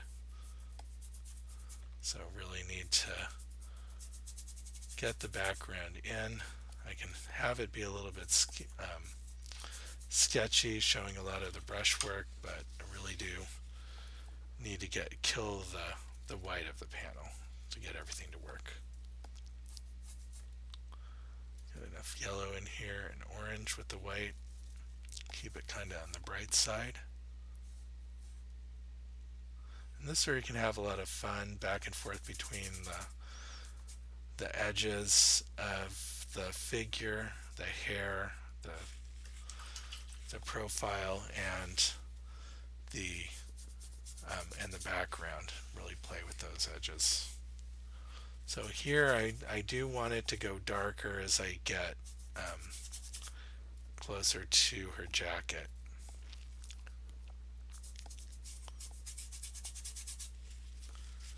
Almost there. And a little bit of red coming in here in the background.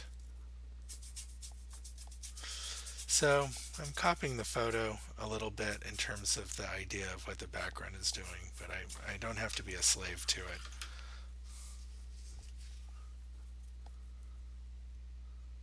I think I'm going to make that shoulder a little bit higher. Let's see. No, I had it right. Did have it right. So forget that. Love how forgiving oil paints are. So something like that. Do want a little bit more shadow in the neck here.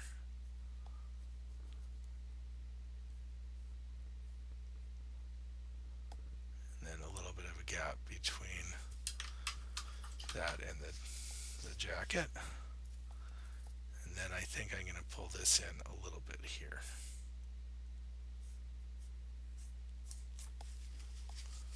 That looks good. And mauve. Go in mauve. A little bit too thin there. So let's try to get a little bit less thinner and a little more paint. There we go. Better. Okay, and the lame, yellow and white.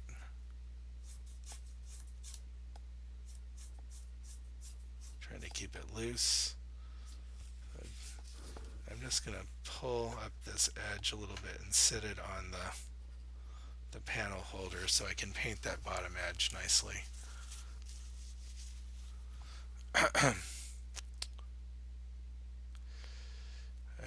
And Jeanette says, so interesting to see how texture in the hair is achieved. I see it's more the brushstroke than even the color that achieved that alive thing. Yeah. So fun with paint.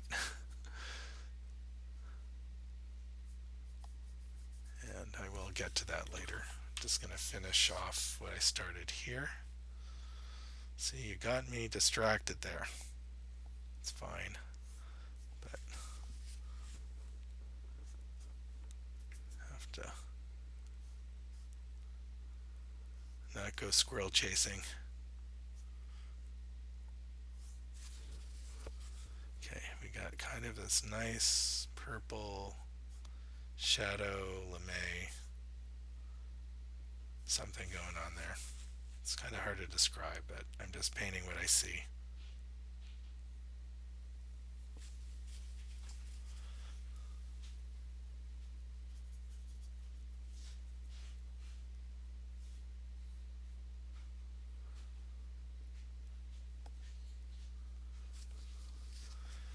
Okay, this is about the time of the evening where my kids start to get hungry and start invading the kitchen.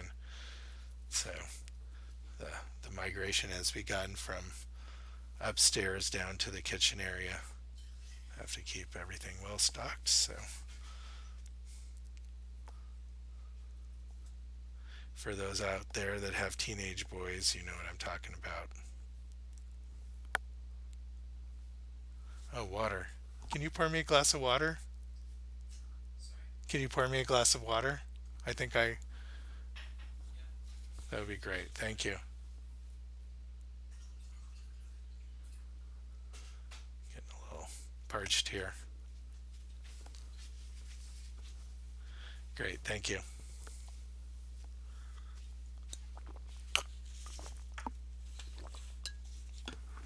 Oh, so much better. Oh, great.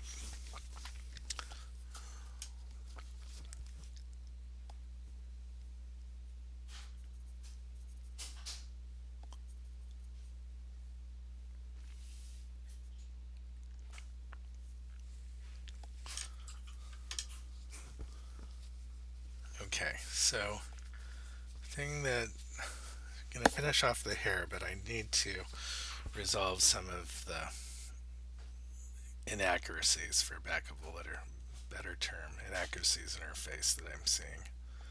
So um, I'm feeling like there's something, I'm not getting enough shadow on the underside of her jaw, so it doesn't feel like it's um, turning away from us enough. That's sort of a burnty orange color there.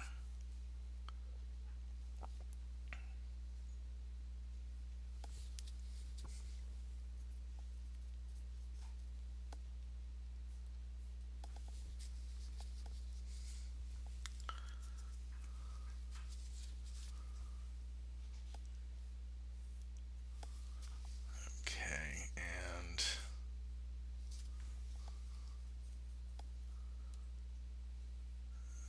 deepen the shadow here too. Comes down a little bit and then it comes up. And then there's a little bit of reflected light right in here, and then it goes into shadow below that. The only way that reflected light is going to read is if there's these shadows from her, the creases and the turn of her neck. And those are important too, just to give that feeling of tension in that turn there.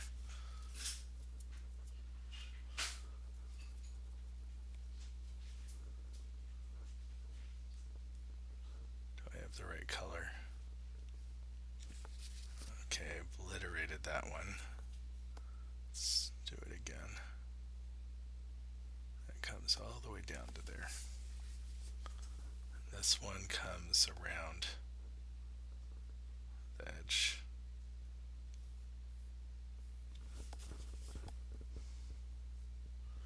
Have that really too low. Let's try that again from this side.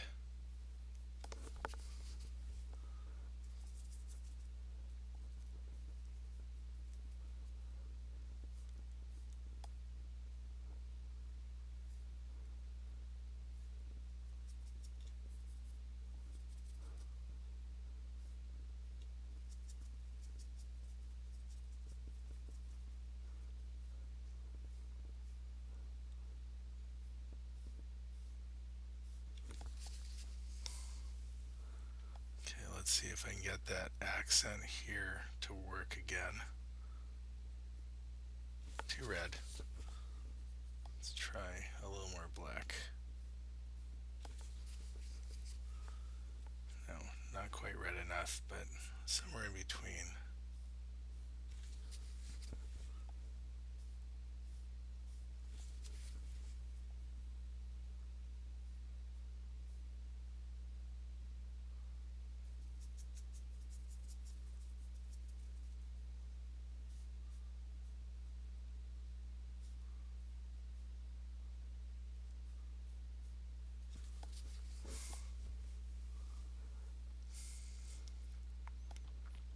Okay, now I need to find that dark kind of gold color again. Right here.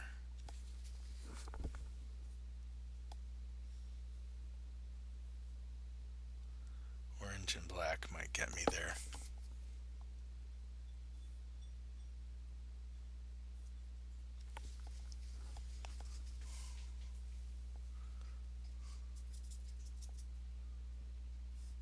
Open up this a little bit.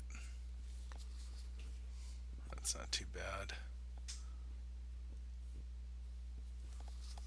Yep.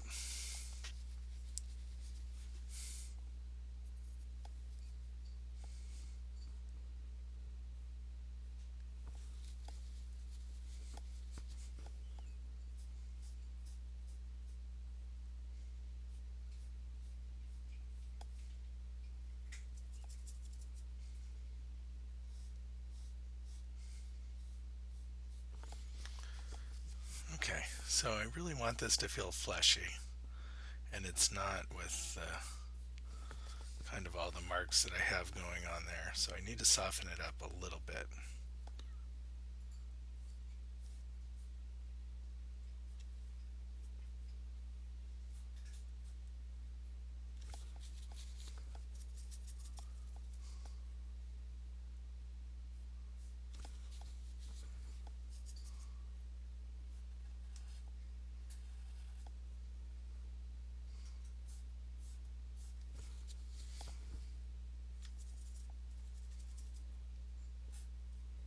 Okay, I need that area to be a little bit cleaner.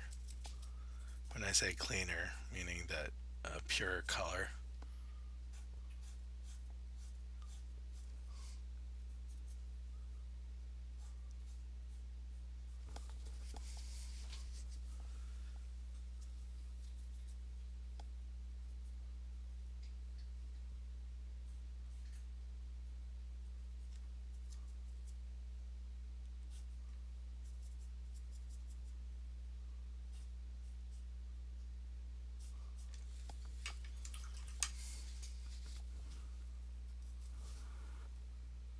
Okay, hope I haven't lost you all here at this point. A little bit over 2 hours, and um, have about 10 people here still. Okay, that isn't so bad considering I would have lost my mind watching someone paint for 2 hours, but you guys are sticking with me, and I'm happy about that.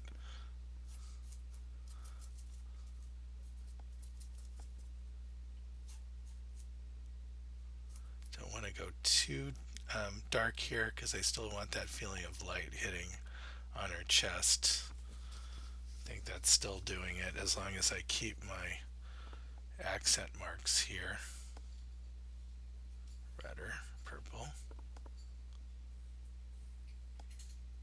There we go.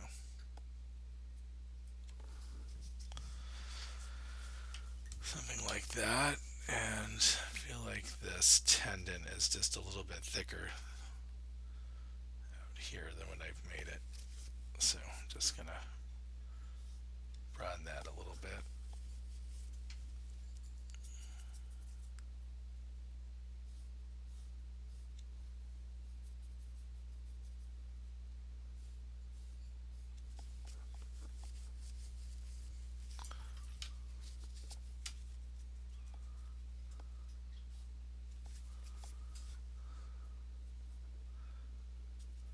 Yellow, yellow, yellow.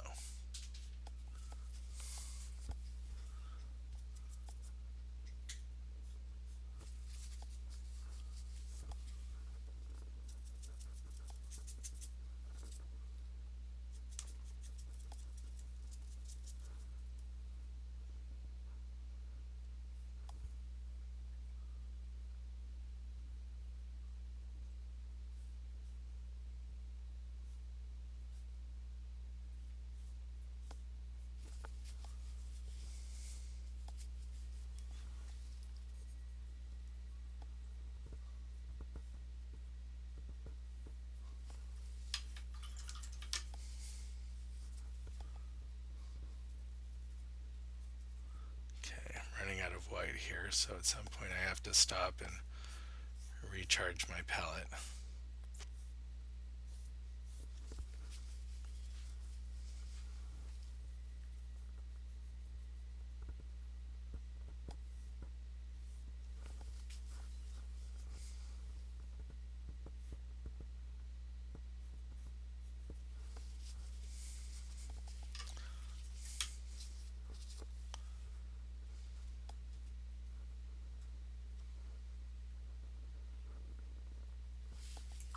Okay, I really want to get those thicker white strokes in, and my brush was just too wet and didn't have enough white on my palette, and so that was making it a little bit hard for me to do it, but I think that's starting to work.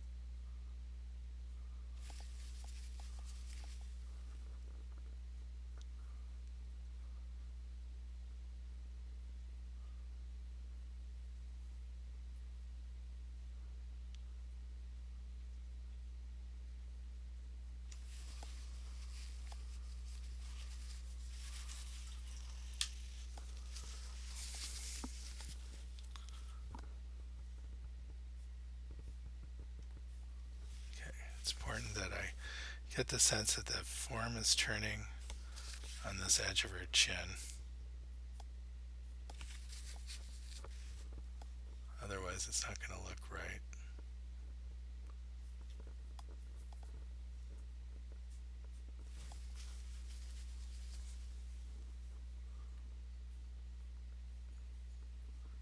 Pull this down a little bit. This is where the paint really works to your advantage, just dragging that brush through along that contour, really creating all those interesting mixtures of paint.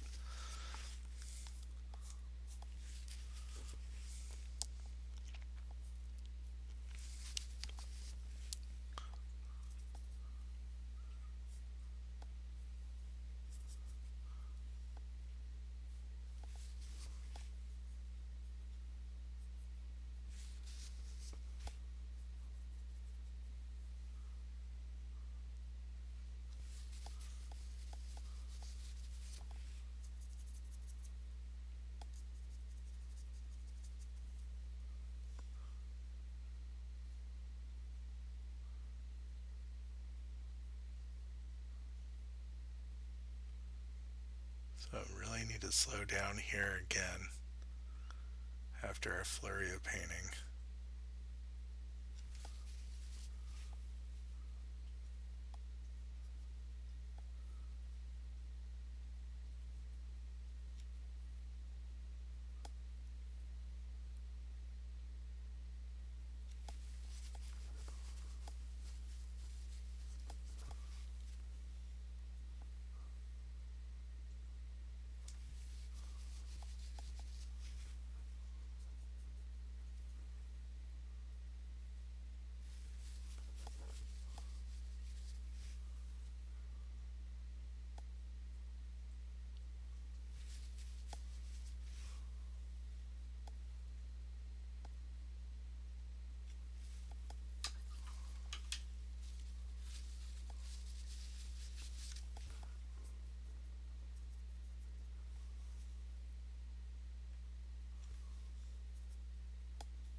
And I can start really piling on the paint now. I'm to a point in the painting where um, thicker paint is a little bit harder to paint over, so you don't want to go too thick in the beginning. But towards the end, where you're fairly confident that um, what you have is what you want to keep, you can come in with some finishing strokes that are much thicker and give a little more texture and body to the painting. Let the brush strokes show more in some places.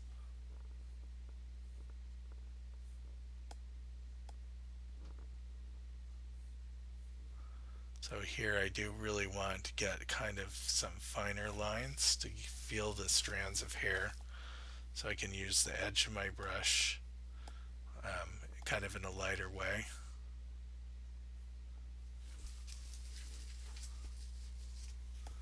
Here's where I want to kind of mix the background a little bit with the hairline to get some of the interesting edges to happen.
use some of the openings in the panel here to add to that feeling of highlights.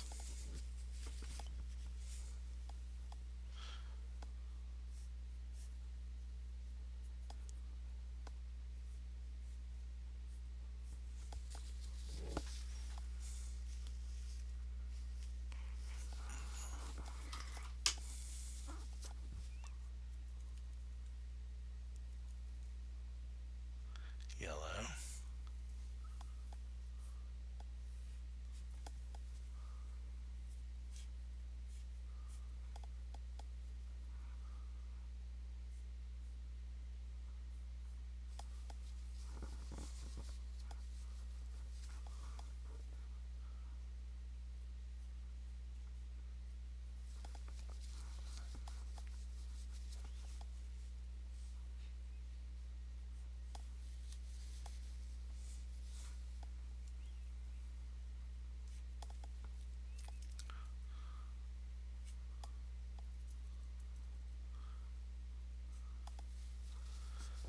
Okay, I can only play with that so much. So I want her jaw to be a little square than what I have it, which means bringing this edge down lower,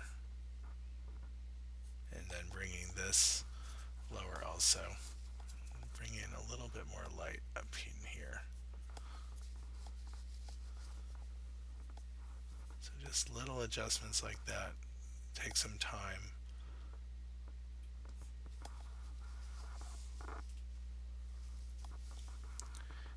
And right here in the cheek, this edge has to feel like it's moving away from us, to feel the dimension of her face.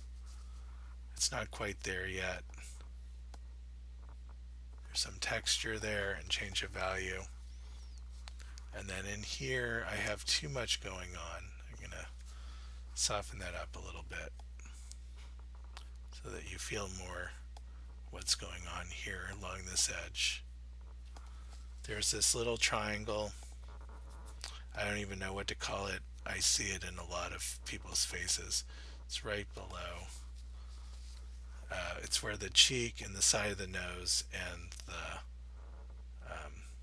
lower eye, sort of that orbital where they all meet together. And so I'm just kind of finding it right there.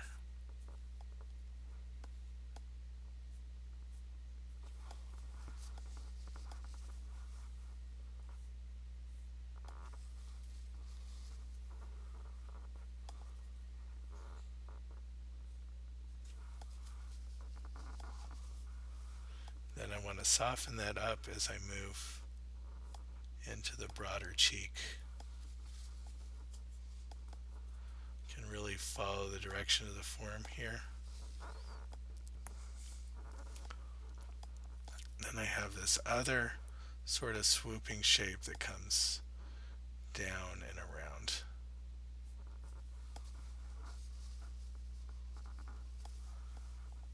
Let's soften up some of the forms I have in the nose there. Really, they're a little too punchy.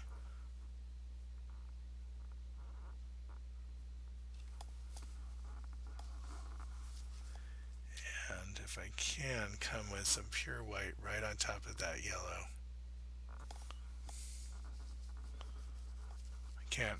I can't have too much white there. That's what I decided. It's just not a possibility.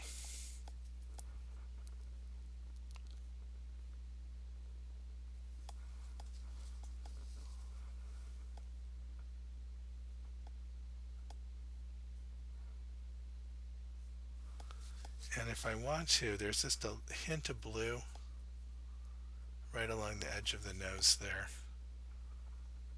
See if I can get that.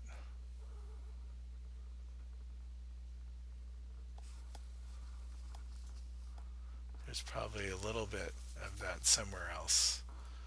Maybe here in the hairline.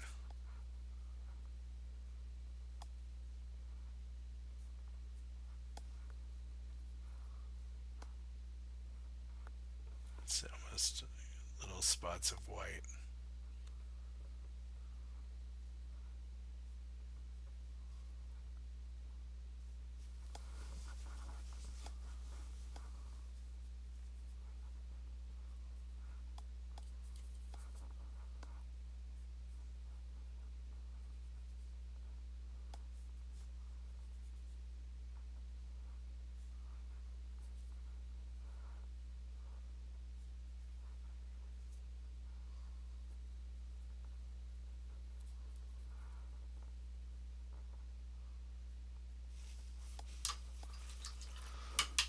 Okay, we're getting very close, I think. I don't want it to be overworked, but I do want it to be well crafted. So there's sort of that fine balance somewhere. Trick is not to overshoot.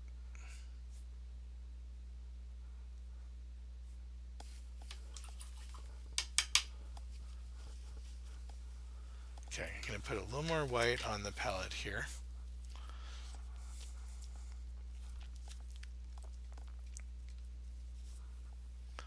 So I can just pile it on in a couple spots. Looking at the ear, I'm wondering does it feel resolved yet, and I'm not so sure it does. So it just kind of needs a little bit of cleaning up.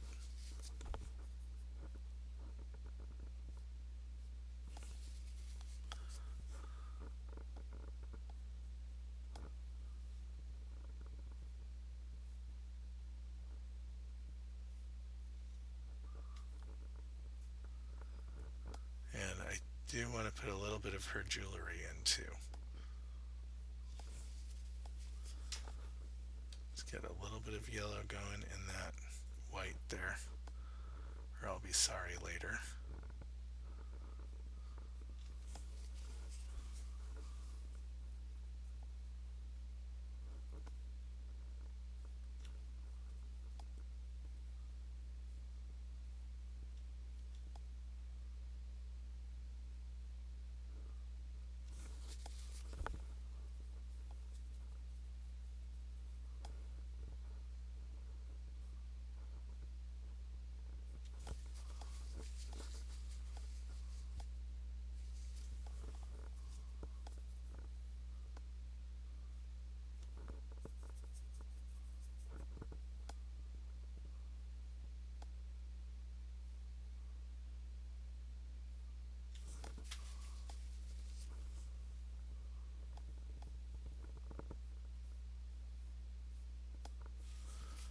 Okay, so actually, I think this might be a good stopping point. I'm very close to finish, but I just want to take a little bit of time, slow down, clean some things up, and be very careful not to lose the freshness of the painting.